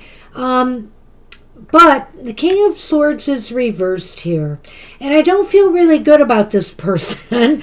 I just got to say that right up front. So before I get into why and what he's about, I just want to say I think he's the reason why it's not going to go anywhere. It's going to probably be cut off fairly quickly. And the reason for it is he just seems to be very demanding. And also, he might want to move things pretty quickly. He wants things his way. I think this could be somebody who's an air sign that is more mature, should know better. But I mean, maybe he's always gotten his way, with people and in relationships. Or maybe that's why he's single and still looking for someone, right? And so I think sometimes these things don't come out right away, so you might have a few dates with this person, but you're going to realize fairly quickly that this isn't going to be the one for you. Yeah, I sadly have to agree, or just say, well, bad luck this month or this time frame, because that Chariot just sort of feels like somebody can't get their motivation together. Is that you because you're looking at the prospects and they're not exciting? Right. There are qualities you There are don't issues. have, or is it them because maybe that's what makes them flawed, is because they don't have that motivational stuff too. There's somebody that maybe doesn't really know if they want to be in a relationship. That could be the ambiguity of a King of Swords reversed in a way too. So maybe it's somebody who's just buying time or doesn't really want a serious relationship. Now, the Rider and the House, right? Mm-hmm. Yeah, it's the Rider and the House. They're going to be pushy. Well, they could be. I just said they would be, though, didn't I? I said that they would be motivated or they would act unmotivated. I feel they're driven. That's the King of Swords. And I just feel here he's somebody who acts too rashly with his decisions and wants things done his way. They're kind of stubborn. They're really kind of stubborn and demanding. And that's kind of the way I feel about the King. If it were the Knight, I might feel differently. I might feel more like what Mr. O said, but I'm going to go with that. And I feel here the Rider in the House. I almost feel here this is the message for you that, you're going to be moving towards, safer, more stable, secure somebody who makes you feel more comfortable. So I do feel like maybe there might be something after that, but I have a feeling this is the next thing coming towards you.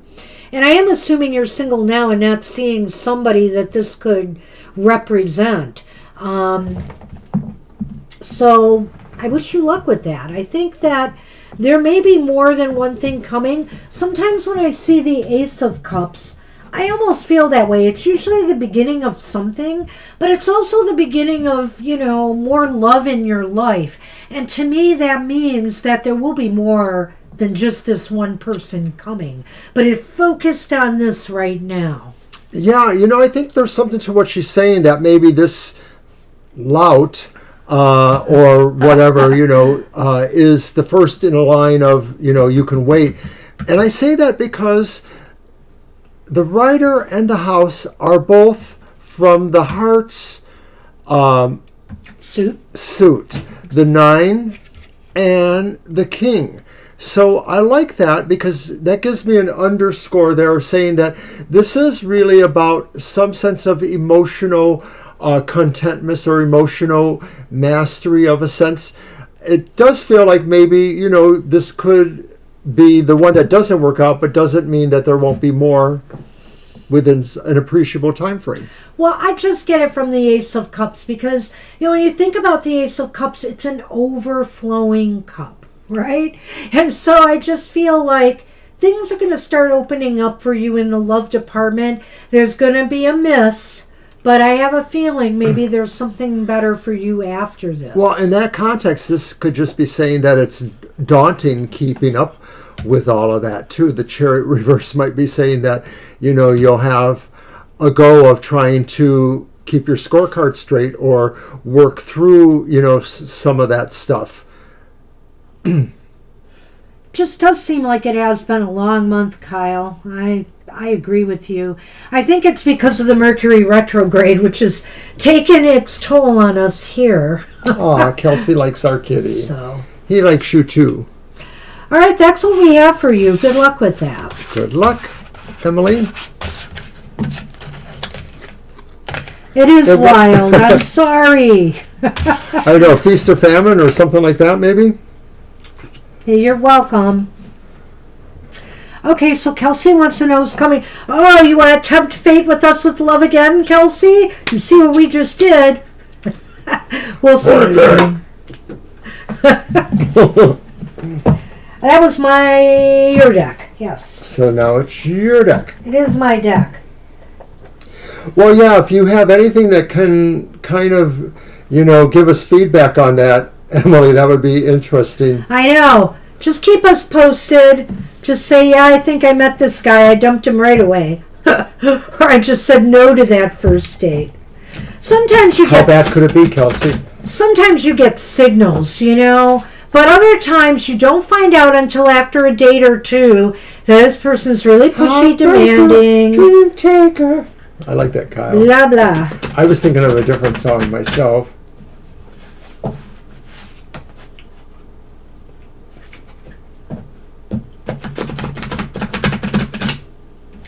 And actually, I might have been a little bit kinder about the guy if he wasn't the King of Swords reversed. Because that card is trouble. Well, the worst thing about the King of Swords reverse is that they're judgmental. So the thing is that maybe they might seem okay to start a relationship with, but then they'll start picking on you. Yeah. Or something, Aww. I know, just the kitty for you.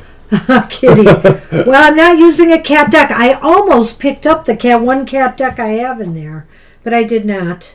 Hey, lucky you at least, Kelsey. You're the first one tonight to get the Chariot upright. Hooray! But you have in total opposition to this, you have the 8 of Fire reversed. 8 of Wands reversed. Slow down. You move too fast. You got Be careful what you ask for, dear. But is it the devil you know or the devil you don't know?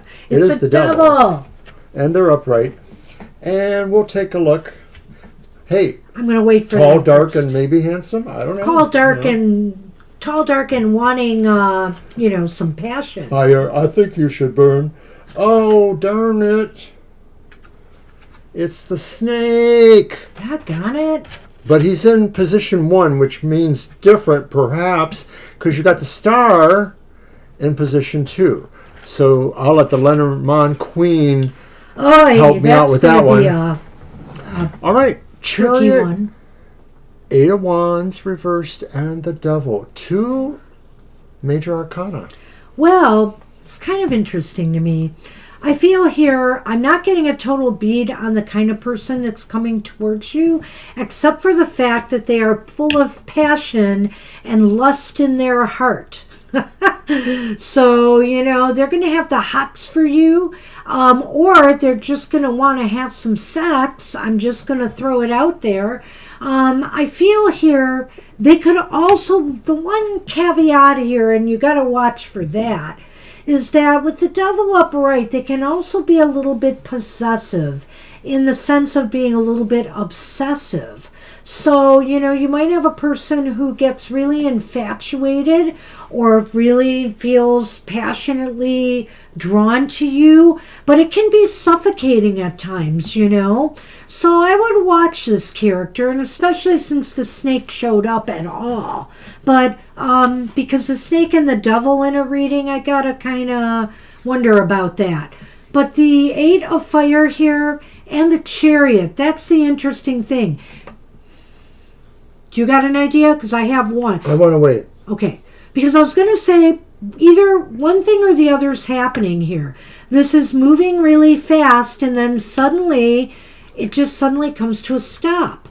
Yeah, it just suddenly comes to a stop. Or a tease. It's moving too slow, and then all of a sudden, boom, it picks up. I can't decide which it is. Well, I was going to say, maybe you're going to get the cat, because the cat would be unconditional, but, kind of like, you're dependent on it. It's dependent on you. That's the devil in a way, too. Codependency.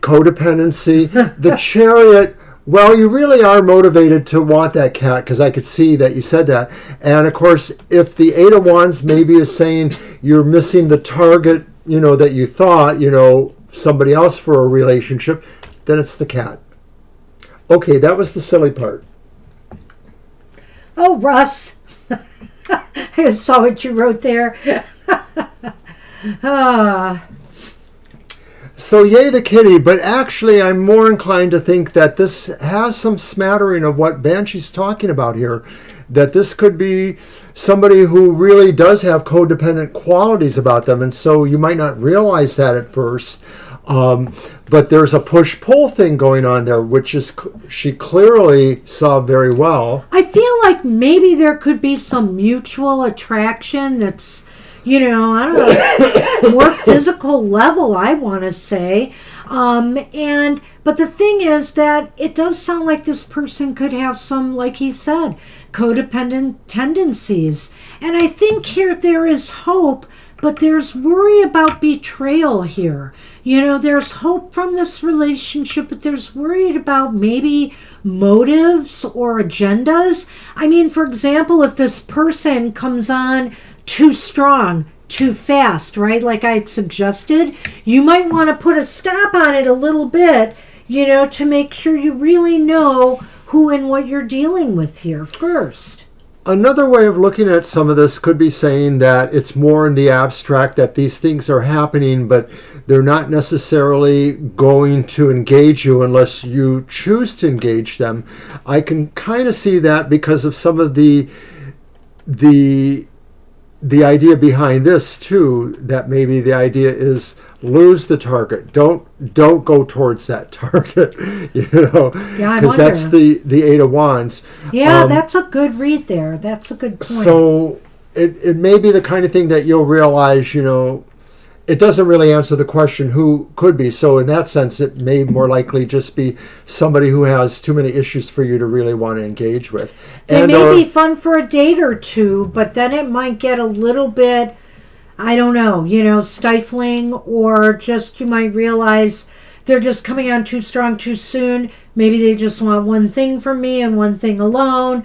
The thing with some codependencies is that they may look like, maybe you can help them. That's this idea here. That's true. But they may ultimately only be in it for themselves anyways, and they just want you to think that.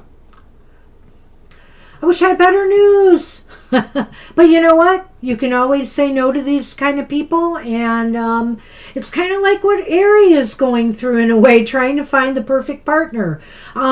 Sometimes there are people just out for one thing, and they're not serious about a relationship. I'm feeling the Jay Giles. Or love stinks. Or they're too serious about a relationship and they want to hang on for dear life because they need something you have that you give them. And that's not a good symbiotic relationship, if you know what I mean. Yeah, I really hate to leave it this way with you. I know. So we're not having very good love readings today, and I don't know if it's Don't date anybody this month. Wait a month. It could be just because of this darn retrograde, I swear, Oh, hi, Victorious. First time here. Well, I guess we can't say no then, right? We should close the list, though, right? We should close the list after Victorious, because we are going to go into some overtime. Yeah. We'll take you. Oh, my goodness. And there's a few people on our list. There's a few. We're going to be going till 10 o'clock. Oh, great. I'll be able to get the emotional exchanges done. And I'll never get the card out. Ah. Because somebody's got to do something. Whoops. Hold on a minute. Well, I'm going to put the... At first when you said Victoria, I thought Victoria was here, but I know, I almost thought... But I know she is at an event. Did you change your name? No, she went to a conference. I was just going Our to good say... friend Victoria Monday is at a paranormal conference. I've been trying to tell you this 3 times, but you've interrupted me. I'm talking to you, and you're interrupting me. I'm talking to them, because they're more important than anyone. Wow. Okay. Sorry. I'm sure you want a reading with us arguing. No. Okay. We're done. It's up to you. No, we're glad you made it victorious. All right. We gotcha. Kara is up. Well, you're welcome, Kelsey. So sorry. Like I said, hey, don't we have an eclipse coming soon? So it's like maybe there's just some of this real strange energy going on right now. So, but the love readings have not been happy today, for the most part. Good luck with that. All right. So Kara asks... What does Kara ask? What do I have to look forward to? Oh, okay. And that's going to be my cards, right? Yep. Alrighty. I hope you liked what you read, Victorious. Oh, thank you. Well, and if you're interested, we might as well say, since you just popped in, we are doing a past life show tomorrow. We don't guarantee we totally connect with past lives, but we try to look at them through the tarot and some of the other tools we have to give some insights on how maybe a past life is affecting your present life today. So if you want to join us from that, that's going to be at 7 to 9 p.m. Eastern Standard Time tomorrow.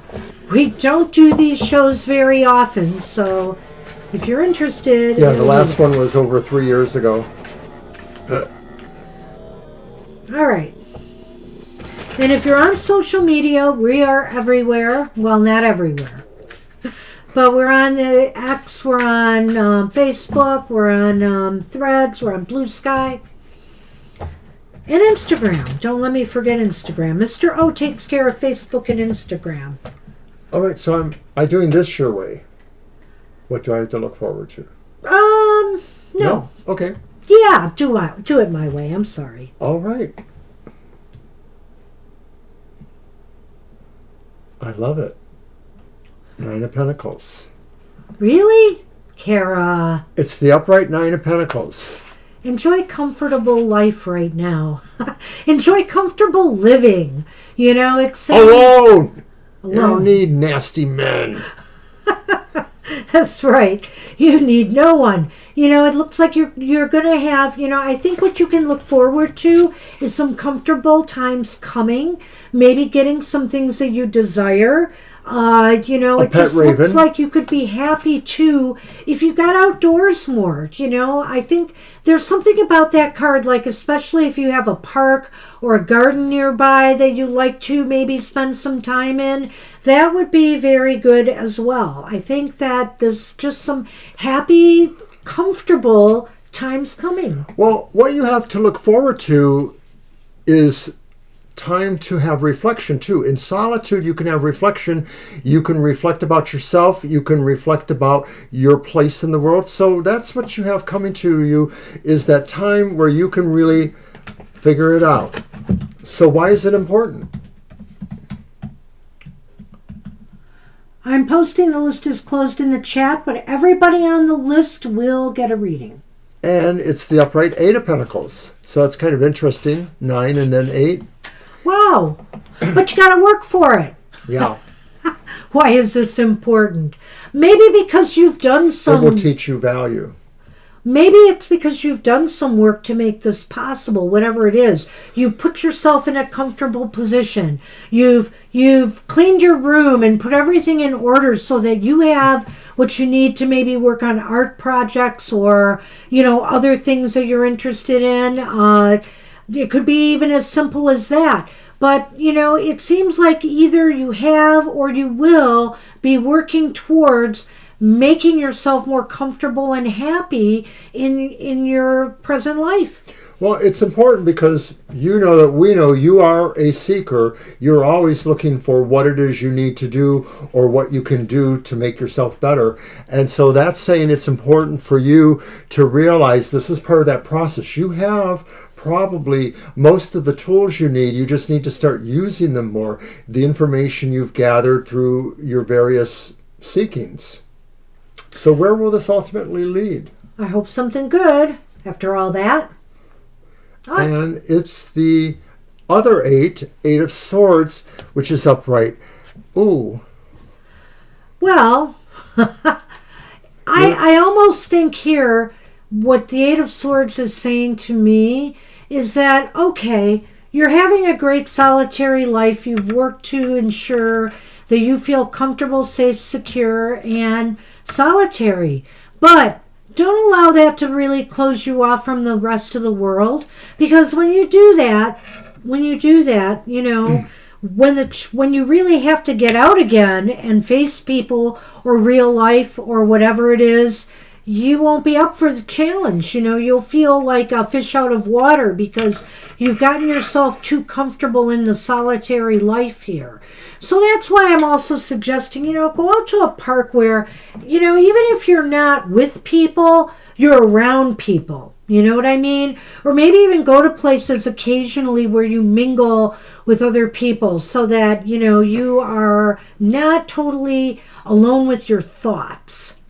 I like that, but I'd like to also suggest too that sometimes what goes on in that card is your self-image that may not be true. And so you have to remember too that sometimes you create your castles in the air or your prisons in the air, so to speak. So just remember that these things don't limit you unless you let them.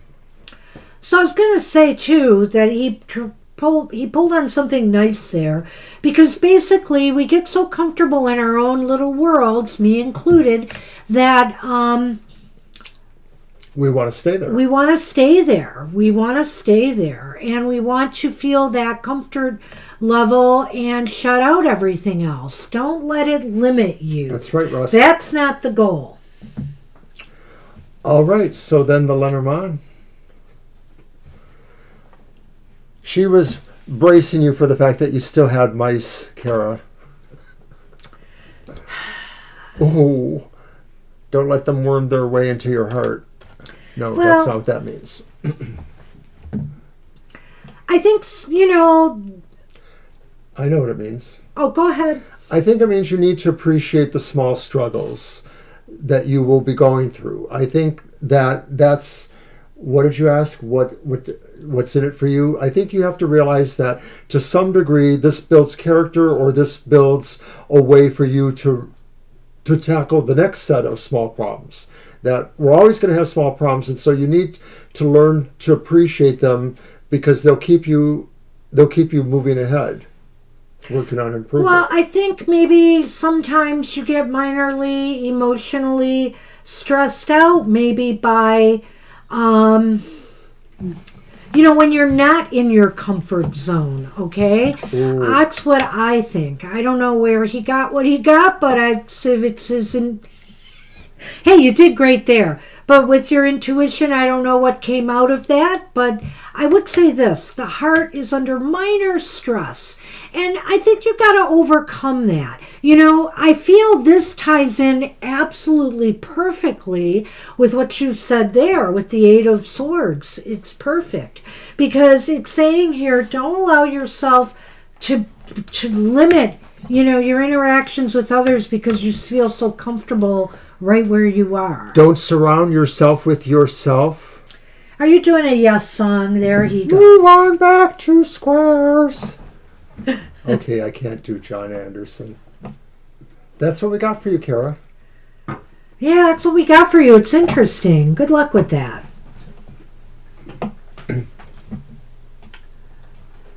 All right. Sorry I haven't been able to keep up that much with the chat today. Yeah, Libra we better not, because we got to get through this reading. We are finally on Libra. Boy. Yeah, I think we went chitty chatty today too much and argumentative. Leave me alone. That just cannot happen, Mr. O. Oh, I'm losing power. I'm going to plug in for a little bit. What hidden message do I need to know? All right, that should be my reading. And is it my deck or yours? Did you just use that deck? I use that deck. And I will use the cat deck. Where's Thanks for the reminder, Kyle. No, it wasn't. Well, so that's the solar eclipse. And isn't it with the moon in Aries? Yes. So it's affecting me already, I think, frankly.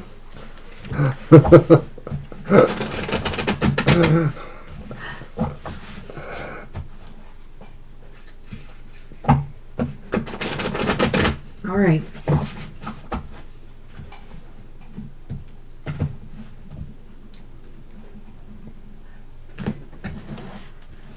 That's what's coming towards, right? Mm-hmm. No, what hidden message? What hidden message? Okay.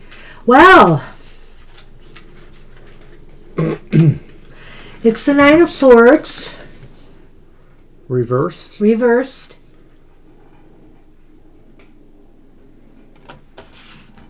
Can I see that card again, though? Yeah. You can tell it's the Nine of Swords reversed. Kitty's hiding his eyes like, no, can't face this. But it's reversed. So what's coming towards you, Libra, is a release from fears and anxieties that maybe have been plaguing you lately. It seems as though maybe some of them now are easing for you, or you're starting to realize that maybe some of them weren't anything to get so stressed out about after all. It's one or the other. The hidden message is that relief will come, or some sort of cessation or negation of the stress you're feeling. You might see this in other signs that are coming to you.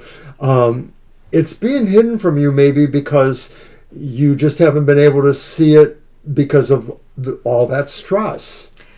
And so why is that important? Because you have the King of Wands here. Because it seems as though you feel much more in control. You feel like whatever's being thrown at you now, or whatever you were worried about before, you can manage it. You can take care of it. You can handle it. The King of Swords is King of Wands is very capable, is very, on point. And so I think here he's going to be able to direct his energy and attention to why it's important, to what has been plaguing you, and make it go away. Well, So that's simple. what is that energy? Is the King of Wands is using their abilities to be charming and brave, and basically, yeah, she's right in front of us. We've got two Basically cats now. say what the issues are. So I think it's important for you to find that voice that says, use your goodwill, use your bravery, use your confidence to address this as the secret message you need to know and understand how, to relieve that anxiety. Shadow has joined us. Hello, Shadow. Hi, baby.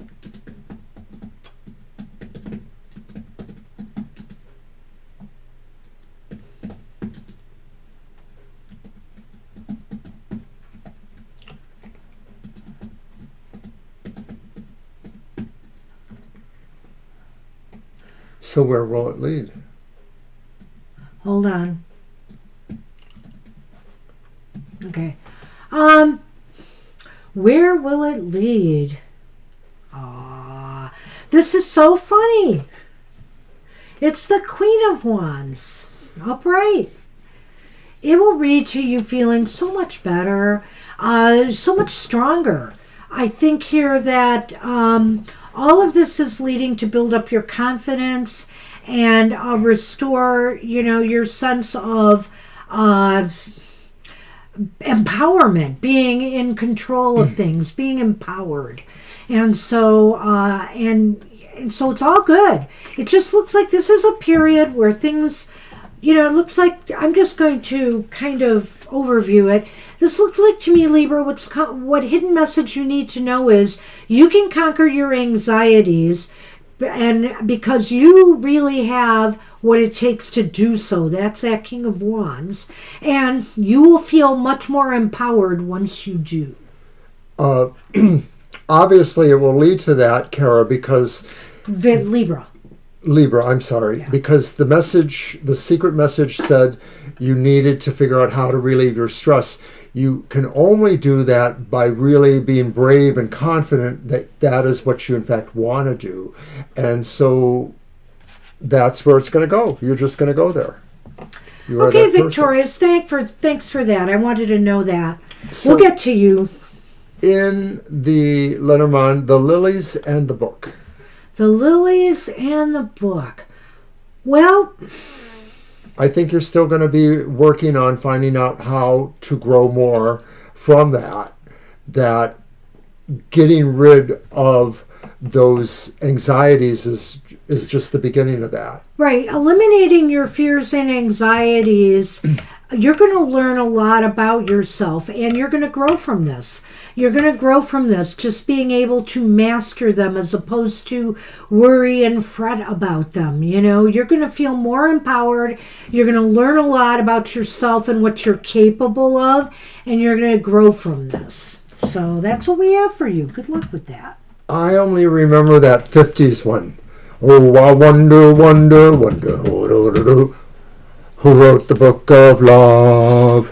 It was kind of like a doo-wop, pre-Motown. And I know I didn't have all the words right. Okay, Kyle is up, and Who Kyle... wrote the Book of Love? Tell me, tell me, tell me. It's probably some song I don't know for some strange reason. Who's it by?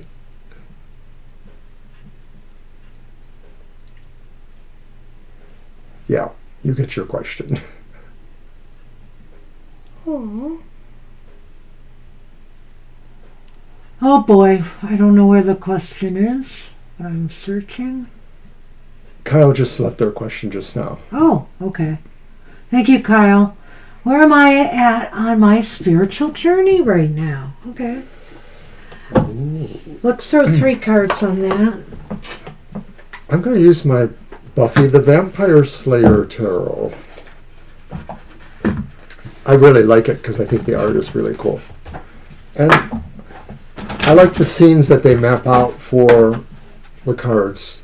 Very They're good laying stuff. together here so nicely. You can't see them both together, but Shadow's right behind Sunny. And this is a rare moment that they're so close and relaxed.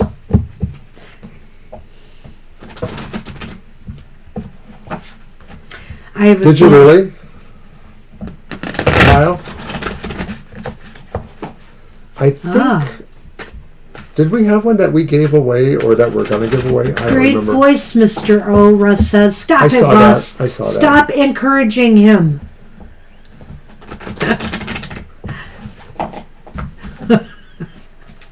All right, Kyle. I have to hear his singing all the time.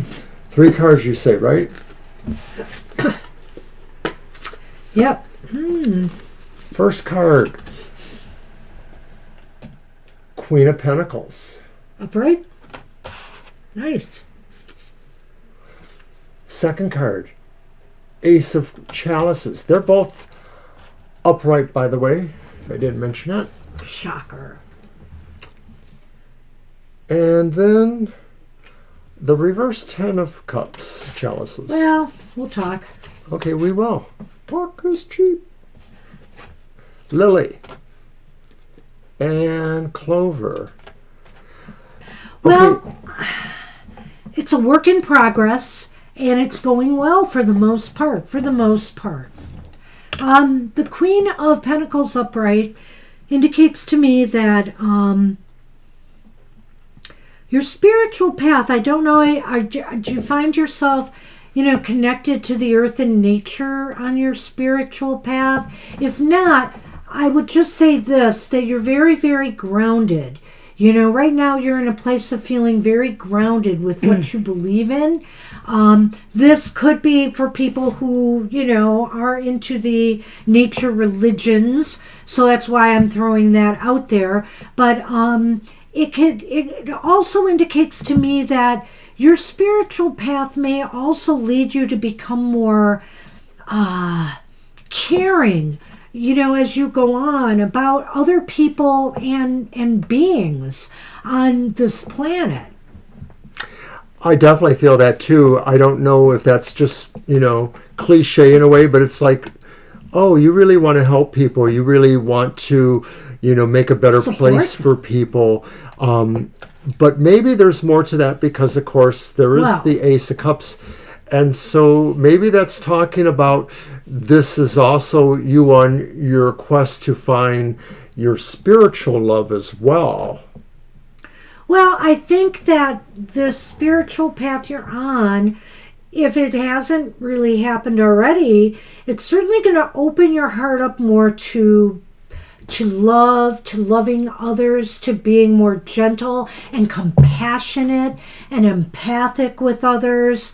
I feel that Ace of Cups is very much about having more of an open heart and to operate more from a emotionally intelligent heart level. Okay?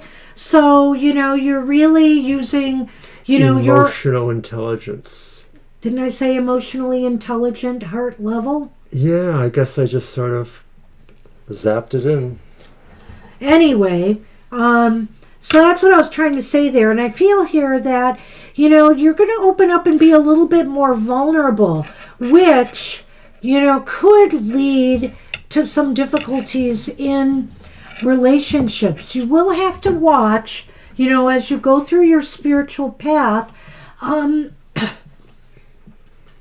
you do have to set boundaries, and you have to be aware of, that there are people out there that can take advantage of people who are opening their hearts to others. Instead of letting that shut your heart down, just recognize and create boundaries for yourself, and, don't accept people in your life who are not good for you, That's the main thing.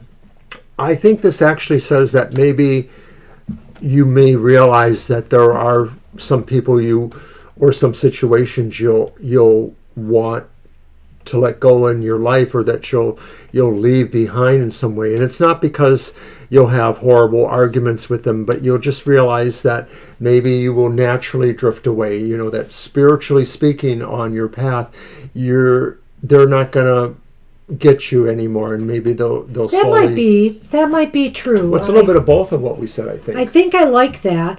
And I will say this for you, that the path you are on is what you're doing right now, what you said there, is very good for you. The clover says this will bring you luck if you're trying to, like you said, to manifest outward. I don't think you're going to have a problem with that.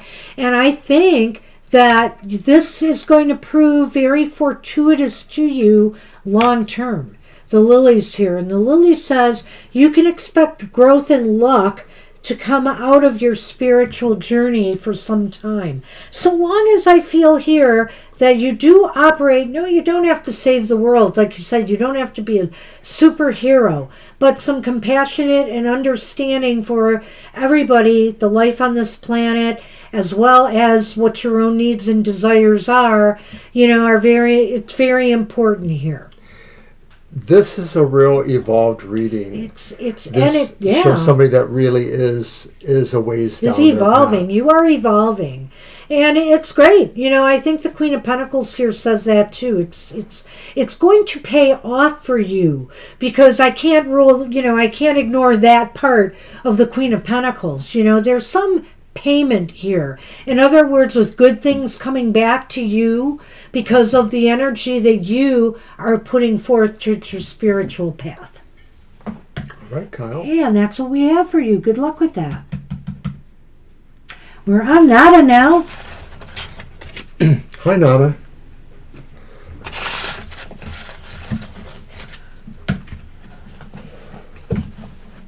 And I think they did leave a question. Yes, and they repeated it. Does Abubakar love me, and will we get married? Abubakar. Okay. Abubakar. Hope I said that right. Well, let's use this deck. And hello to you.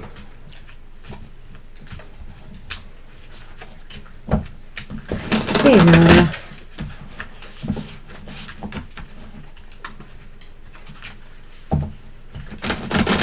Well, we may have to do a quick yes, no, but we'll see. Thank you. What we get in the cards. It has been a really weird couple of weeks. Probably it's that Mercury retrograde, Kyle.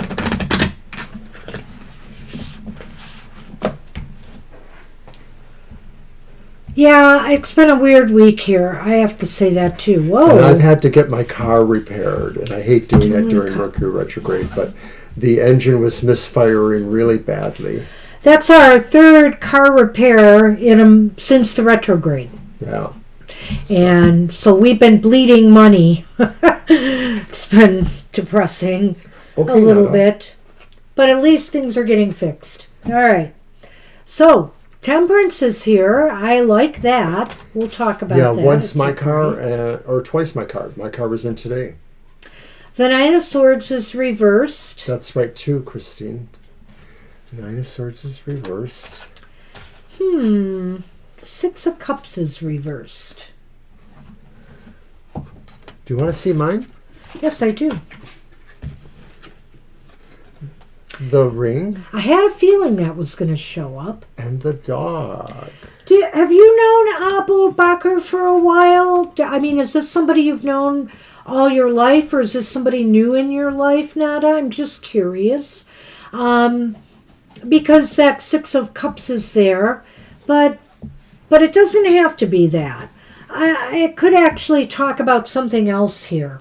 So what I do want to say, while I'm okay, about 9 months. Okay, so that's relatively new. So that takes me in a certain direction with that card. Thank you. The Temperance card indicates to me that maybe Abubakar is thinking this could be a magic union, that there could be some balance and harmony between the two of you. I'm not seeing, I will just say this, in the 3 cards here, I'm not necessarily seeing outright love and romance per se, but I'm definitely seeing some chemistry here, okay? That maybe that Abu Bakr feels towards you.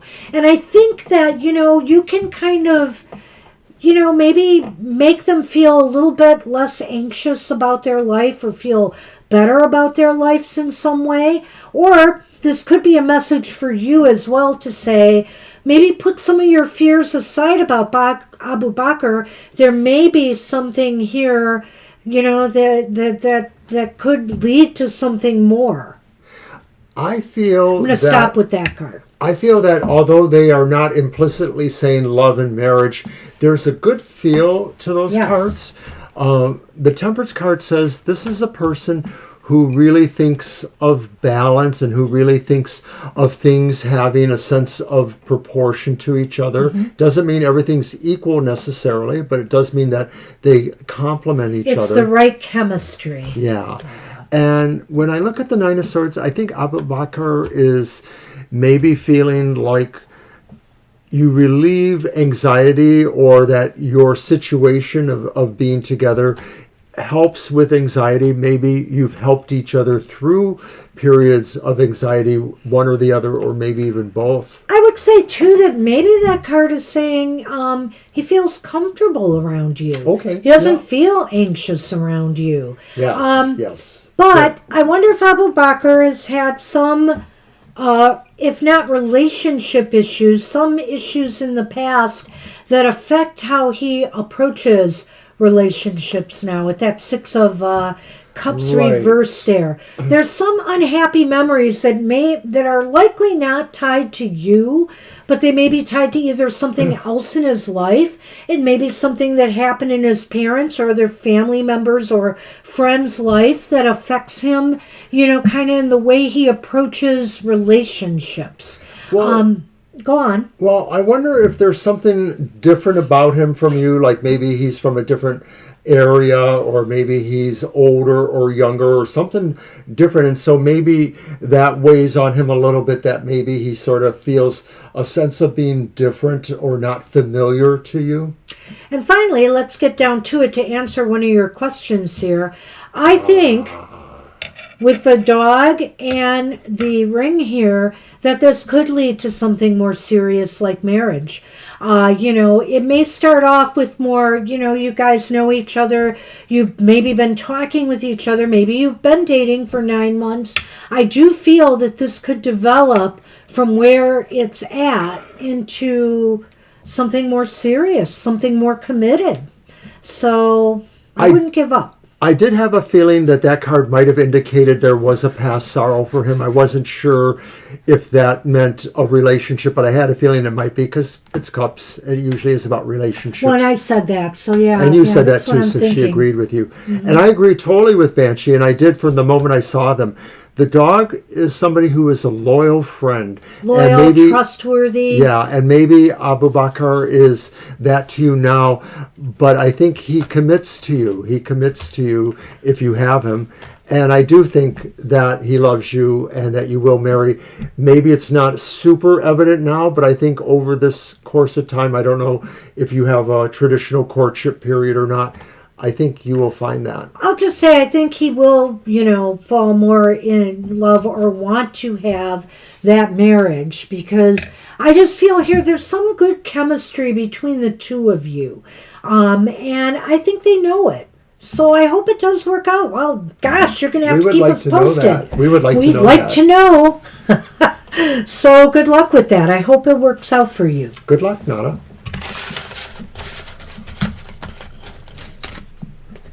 All right, Russ, what do you got for us? It's been a while.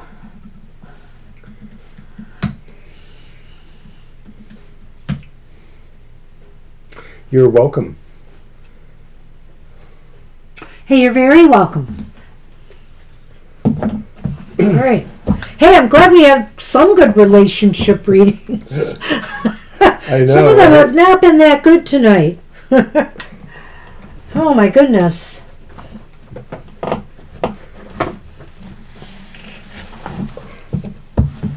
Oh. All right. right, yes, I did post the list.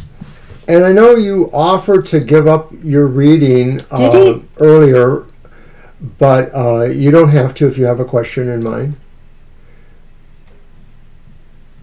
That was after I said something about my Yeah, I mean, reading. we're in overtime already, so you know, Russ. You can always ask a question if you want. If you But don't, we're just only let going us to give you know. another minute or two, so if we don't see you respond, then we figure Then we'll know. it's okay.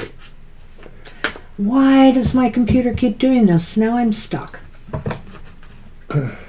Yeah, my screen totally froze again. So I will remind one more time about the past lives tomorrow. And we've done this probably about 3 times in our overall time period of 5-some years. We did it 3 times probably within the first couple of years, but we haven't done it in a while. So we've been talking and talking. We would like to do it again. Now do understand that we are only here 2 hours and we may not be able to get to everybody. So there may be a point where we will cut you off. What? I don't know what's going on with my computer right now. Does Vicky and Kara have some exciting improvements in their lives in April? Okay. That sounds like a good 3 card question. Give us all that Sorry, I had to information. get out and get back in again. My screen was totally That's correct, frozen. Kyle.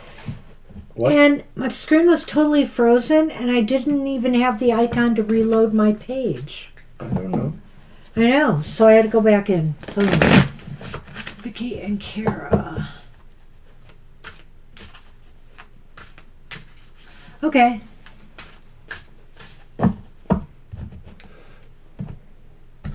Well, I don't know about exciting, Kyle. For me, being Do exciting we have might to be do 2 and 2? winning the lottery of $50. What? Do we have to do 2 and 2 since it's 2 people, or what? Have you looked at the question? I just figured that they were friends in common so that it didn't have to be that way, but I can do it that way. Well, let's do it that way. Let's do Vicky and Kara and see what's going on in their lives. Sorry, I just read it and I thought, what are we doing here? So, I didn't know. All right, I got my 2s. For you. So on the Vicky side, it's the reverse 10 of Cups and the reverse Knight of Coins. I'm not sure how exciting that is. That's not very exciting. No. Well, there's good news, though. There's some good news. Okay. All right, so Vicky This is was Vicky. first. So with the reverse 10 of Cups, and what's that last one? Knight of Wands. Knight of Wands is reversed. Yes, it is. It's just... No, it's not Knight of Coins. I thought it was coins. I thought, but Sorry. Okay, that's all right. Knight of What? Coins. So I'm wondering if there was some issues financially for Vicky, or career-wise, something just not working out, something not coming through. That's what it looks like here, that there's nothing to be excited about there, but there is something to be excited about here. It seems as though financially things are going to work out. There may be some financial improvement coming after some setback, that occurs. I have no idea what it could be. What is the first card again? Repeat The it. 10 of Cups reversed? The 10 of Cups reversed. Well, it could be that, something didn't come through that Vicky had hoped would. There was delays or setbacks, whether it was a job that they were looking for or something else in their lives. And now it looks as though financially things are going to start to improve again. Well, I'm wondering about that Knight of Coins reverse, because whenever it ends up that way, it sort of talks like things become inert, things just get sluggish and aren't moving. Is this referring to what the 10 of Cups reversed is about, which is maybe it's a situation where people seem to not like each other in their connections? Maybe it's family, but it could be other things. And so I'm wondering if something is falling Nothing. Go on. falling apart but slowly, like maybe there's a slow burn on something, or somebody's trying to rectify it, but they just don't have the energy to do that. And maybe this is saying Vicky needs to get out of a situation that isn't moving anywhere for her and concentrate on herself, because that's where maybe abundance can lie. Maybe abundance is not just necessarily monetary things, but maybe it's about career or friendships too. So did you want me to move on to Kara? And it's the upright 8 of Wands and the reversed 5 of Cups. Kara's fate seems to be different. Maybe. Maybe. Fox and Anchor. Not bad. Okay. So, Well, it is different. It looks like things are moving for Kara. You know, there's a lot of movement, there's a lot of energy, there's a lot of connectivity, you know, with others, engagement with others, and whether it's on a job or, you know, and also, or working on a goal, it just seems like there's lots of activity here. There could even be, I won't roll this out, it could be in the social realm as well. If they're single, this could be dates or, you know, messages from someone they love. It seems to me like that's what this is that Karen finds there is movement towards a target that could be related to a good new friend, or maybe something more than a friend, and that maybe there's just sort of that energy that says like it's a something really exciting and pulls them towards each other. Thanks, Kyle. Ah, right. I will give that a try. So then there's the Fox and the Anchor, and maybe this could be saying this is a new relationship for Kara that really will hold on for a while. What is that second card there? That's the 5 of Cups. Yeah, I didn't really address that. Sorry, he moved on.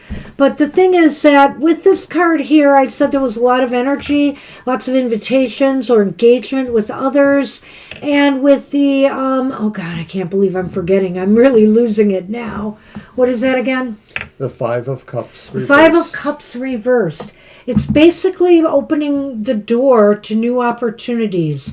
There's something, you know, maybe that's what's inspiring all this movement and activities. There's definitely some doors opening for Kara right now that are very positive. It could be work related, because obviously the Fox and the Anchor have to do with work. If she's looking for work, she could find a job that she could anchor herself to for a while.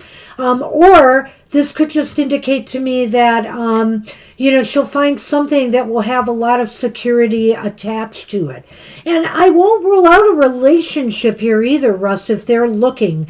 Because the bottom line to me is the Fox can be about work, but it can also be about a sexy individual. You know, it's going along with that 5 of Cups, so Yeah. I get the feeling like, you know, Kara is moving towards something that maybe is romantic. Could be. And really has the idea about trying to find, you know, a firm relationship, or that's what it looks like. So that could be exciting for Kara. So one of us is right, maybe. But no, we both agree it could be that. Or it could be job related. I can't say, but I would say she's got a little bit more going in her life right now than Vicky did. But excuse me, I'm losing my voice. But Vicky is going to get on her feet again. I do think so. I think there's going to be some infusion of cash here that's going to help out. I like that. So good luck with that. All right. That's what we see. I don't know if we got this right, Russ. And Christine Hallowell is up. We're finally making it. It's almost 9:30. We're almost there. We're good. We're good. Right. You don't have to do anything for tomorrow morning.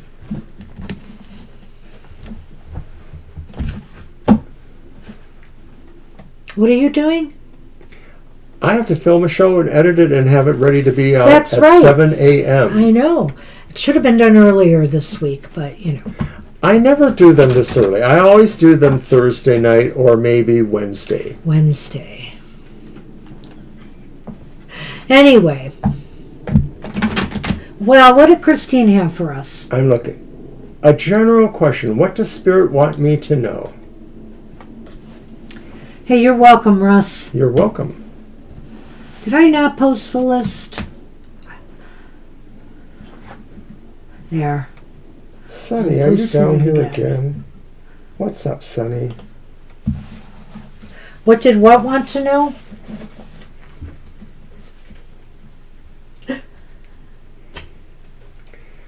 I can't wait till the camera's not rolling. Me either. Woo. All right, I want to use this deck again. I don't know if I used it. What does Spirit want Christine to know? That's what I thought, but I needed it repeated. By the way, did I tell you I'm having this awful headache thing that's been pretty constant throughout the show?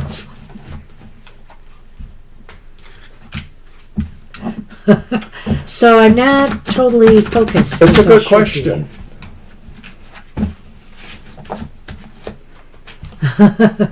It is a good question, actually. I like that one. And of course, we can do my reading for that. He's back! He's back to make me move stuff again. Arr. Hi, Sonny. It was nice having you and Shadow here together. You should share the table with her more often in a nice manner.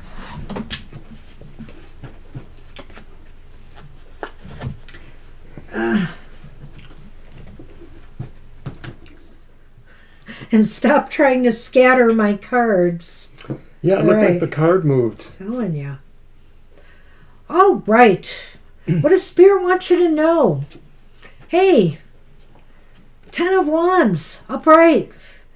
You know, it's interesting. I'm going to do a spoiler alert here. Spoiler alert! Spoiler alert! That's our card of the day for tomorrow, too, for social media. So, well, you know, you've got stuff to do. Don't overextend yourself. I think what Spirit wants you to know here is that this could be a busy time for you. You have burdens and obligations. Be sure you don't let them get the best of you. Get help when you need it. See what you can do to lighten your load. Also, when I look at the card, there's a sense of somebody who wants to ground themselves. They're holding the ground there. And that could be because they feel the weight of a burden. Maybe you feel that too in a way. You might feel that you have so much responsibilities and things that, you know, it's very challenging for you. But you need to remember that the ground supports you. And the ground can be metaphorical for your inner strength, the inner ground you have too. Why is this important? Why is it important? Strength upright. Because you're super strong. And, you know, we know that because, of course, you're always telling us about what you're doing to be mastering in your life in other ways, in a sense of a physicality. Well, you know, when strength is upright, it talks about the need for quiet power. That's you right. know, do I need to look at something? Did you interrupt me for a reason again? I didn't interrupt you. I actually talked to Christine. There's a difference. Oh, yeah. So why is this important? Because strength talks about quiet strength when it's upright. You know, in other words, this is not a time to display any shows of power. This is a time to kind of maybe do things on a more subtle level, on a different level than you're used to maybe right now. Force is not required. You know, this is a time for you to kind of lighten things up. And I remember that you have injured yourself, so maybe this is affecting more than just your, your martial arts right now. So maybe you just need to kind of go a little bit easier on yourself. Spirit may want you to know that it's okay to use softer energy for your goals, whether it's supporting the burden. Is that burden the feeling you have about not being able to work out in martial arts right now? It could be, but is that really a burden, or is it something that is part of the journey too, to understand that you are human and that things will happen, and that's not a reflection on anything to do with your character. It's just about the physicality. So this is saying balance the physicality with the energy or the power of the heart and understanding. So where are things headed? It's the Six of Swords reversed.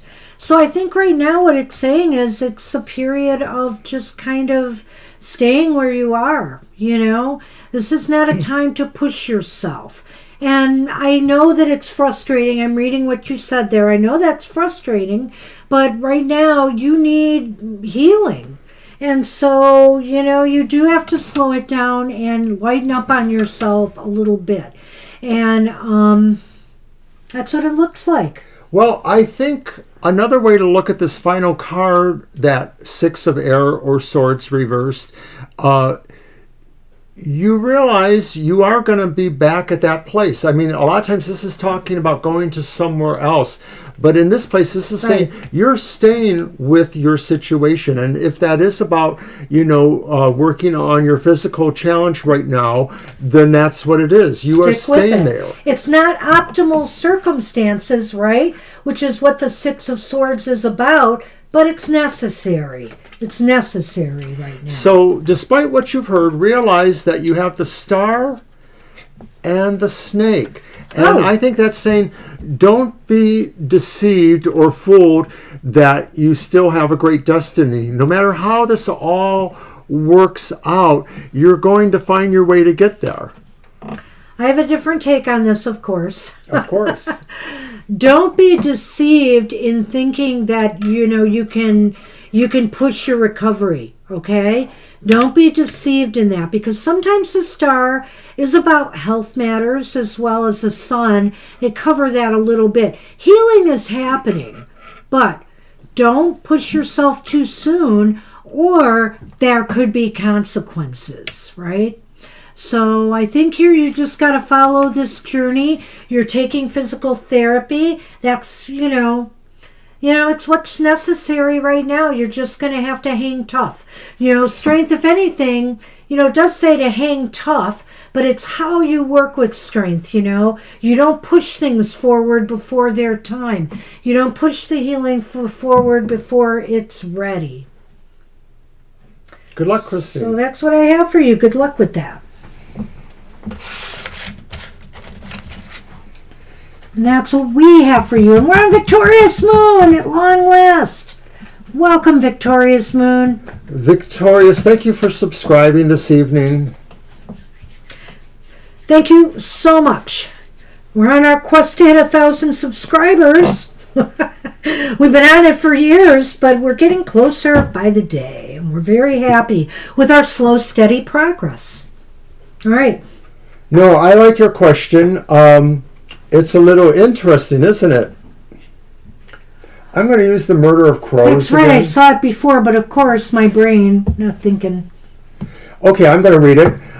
In my dream, I had 6 babies arrive at my home. Yes. Was it a message or a warning? Yes. Or just a dream? My grandmother was there as well, which we now know she passed a long time ago. Not sure how you prefer. Well, I wanted to know that. I have to tell you, Victorious Moon, I'm not going to put my personal dream interpretations on this, but my family was very much, my maternal family was very much into dream interpretation, and they had their own way of looking at things, and babies in a dream were not always a happy thing for them. But I want to see what the cards are going to say, because I don't go there. But they had some very interesting ways of interpreting dreams, and some of that is just held true, and sometimes I think these things are imprinted in families. You know, everybody's dreams may have, you know, everybody may have a different way their dreams resonate with them. I guess I want to say that. So I'm always a little bit careful with that, and I leave it to the cards to lead me. Yeah, 6 babies at once. Well, you know, I had a dream once that I had a baby when I was, I don't remember. I think I was 16 at the time. And, you know, and my mom was so happy. You know, this was the dream. My mom would have killed me. I mean, you know, she would have not have been happy. And so I knew right there that my family's interpretation of this dream would probably be true, that it would mean the opposite of birth. It would mean somebody was passing. And that's what happened. But my mother lost a sister. But, you know, it doesn't always mean that for everybody. So that's why I want to see what the cards say.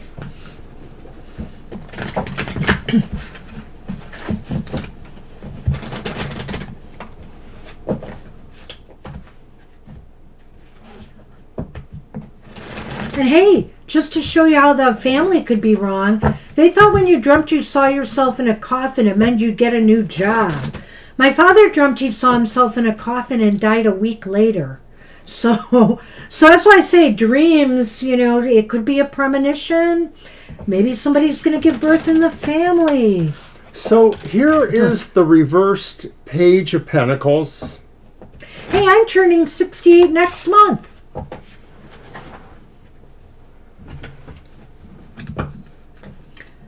And then the next one is the upright Fool.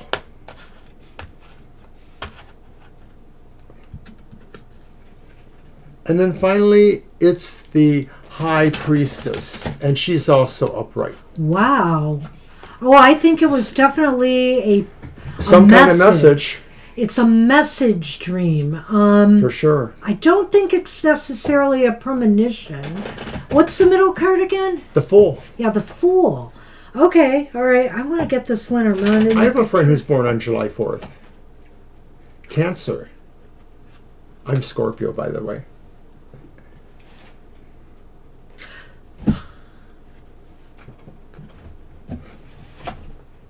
Coffin. Oh. That's okay. I have a thought here. Coffin in the Lenormand can mean that, but it can mean other things as well. Allegoric. And so, yeah. And so let's take a look at the cards. Let's look at this mess here. It's not really a mess.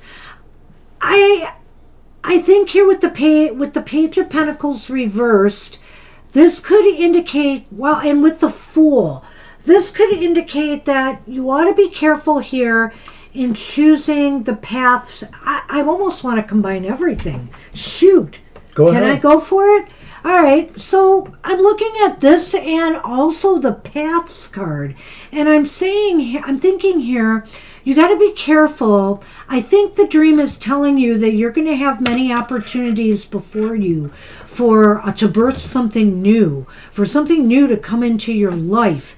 Whether it's relationships related, well, you're 68. It could be that, but it could be something else. You have many paths to choose from. Could even be, about your physical health. You may have many modalities of treatments to consider here, okay? If something were to go wrong with your health. But the thing is here, you've got to be careful what you choose, because there could be some loss here or some disappointment in choosing the wrong adventure or path.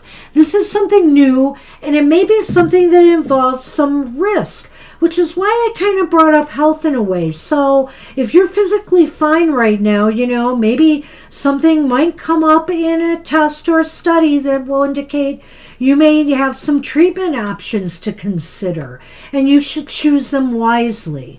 And I think here the High Priestess, this is a really good sign. It could mean that this dream was a message, and I do believe it was, but I also think that you're going to be able to trust your gut to make the decision, to determine what direction, whether it's not really about drugs or treatment, what direction or path you need to take forward. You'll put an end to being at a crossroads of, trying to figure out what to do and what it all means. It's almost like it's all going to make sense to you suddenly.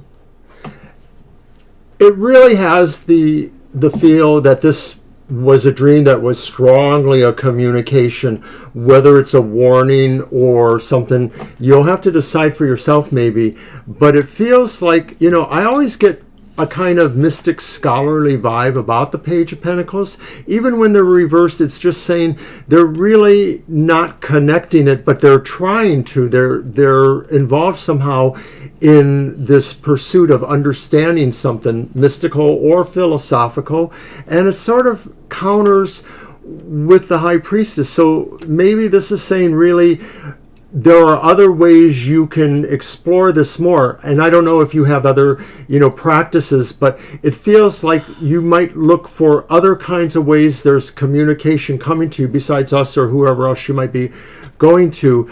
Something feels like it's new that's going to come from this. I'm really thinking a lot about the symbology of the 6 babies and also your grandmother, because I have a lot of feelings like what she has about what those dream things are symbolic of. What's really interesting about that is that, there's birth and death, right? You had the babies and your grandmother has passed on. And so I can't help but wonder here if something new is going to come your way, maybe more than one thing. And that's my point, because we also have that Fool here. The Fool is about beginnings, right? Which is also birthing something, but it's also got risks attached to it. It's got some, like, you've got to, this could be a risky decision for you. Are you thinking of making a major move of some sort? Could it be connected with that? If it's whether you want to move into a different place or living arrangement, or if you want to travel, could it be connected with traveling? I'm not sure, but it's definitely could be, it could have some complications attached to it. So, but I do feel here that ultimately your intuition is going to guide you. Maybe this dream is only the beginning. Maybe there's going to be a follow-up. I can't rule that out, but I will say that this was definitely a message dream for you. And I think this combination of old and new, you've got to figure that out. Why the grandmother was there, why was the births are there. Is it possible, too, the grandmother is saying that, is there a possibility for you that there's going to be more grandbabies or maybe great-grandbabies coming? I mean, is that possible that she came to tell you that? I can't rule that out either here. Because again, the Fool is about these big beginnings. There's a binary quality with the High Priestess as well as the paths, and it is really the same thing in a certain way there. So I have the feeling that you're approaching a point where maybe something will warn or tell you that you have to make an important decision. There may be options. Maybe there's 6 of them, but maybe the 6 represents something else. Maybe there are 6 people connected to these options. I don't know. That part is going to be really hard to figure out. Well, the number 6 somehow might end up coming up in all of this. I don't know what it'll be. You'll hear something in 6 days. You'll hear something that involves the number 6, and it might all come back full circle to that.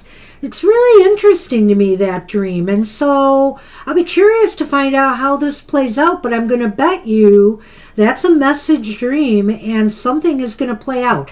And the other thing I don't want you to worry about is that I don't see a lot of negative here. No, this Page of Wands is negative, which could mean that maybe what this is saying is this dream might take a little bit more time to play out. You're getting the message now, but it may not play out right away. Do you think that the coffin means that options or choices may end? Well, I'm thinking what it means is that you will come to a point of making a decision, that the indecision will end. Or just this idea of all this stuff, I've got to decide what direction's right for me, what I'm going to do. That is what's coming to an end. There's even there is a binary quality about the Fool too, because he can really listen to his instinct, or he can decide he knows enough and just go ahead. And usually it means there's no bad consequences either way. So I really find it fascinating the High Priestess popped up here. And I'd say you can trust your gut on this. I mean, how do you feel about the dream? I know you came to ask us. I know we got to go, but I know you came to ask us. But I'm wondering how you feel inside about the dream. Do you feel it was a message dream? Because that's what the cards look like. So I think you should go with your gut on this one. Hey, good luck with that. I hope we've given you something here. Dreams are vague. Fascinating question. I love dream questions. Dreams have played an important part in my family's life. There have been predictive ones. There have been message dreams. There have been warnings. You name it. We hope to see you again. Yeah. So I hope you come back and join us. You're very welcome. All right. That's our show at long last, guys. Have we ever gone this late? Not in a long time. On a Thursday? No. We do go into overtime a lot on Sundays because it gets really crowded. So anyway, I want to thank everybody for coming and giving us all the questions. Wish I could give out more happy love readings than we did tonight, but, that's how the cards were dealt. So anyway, good luck to everybody in the week ahead. Stop by for a past life reading tomorrow. Join us for a happy joy card at our happy hour show on Saturday. And we'll hopefully see you soon. Bye-bye for now.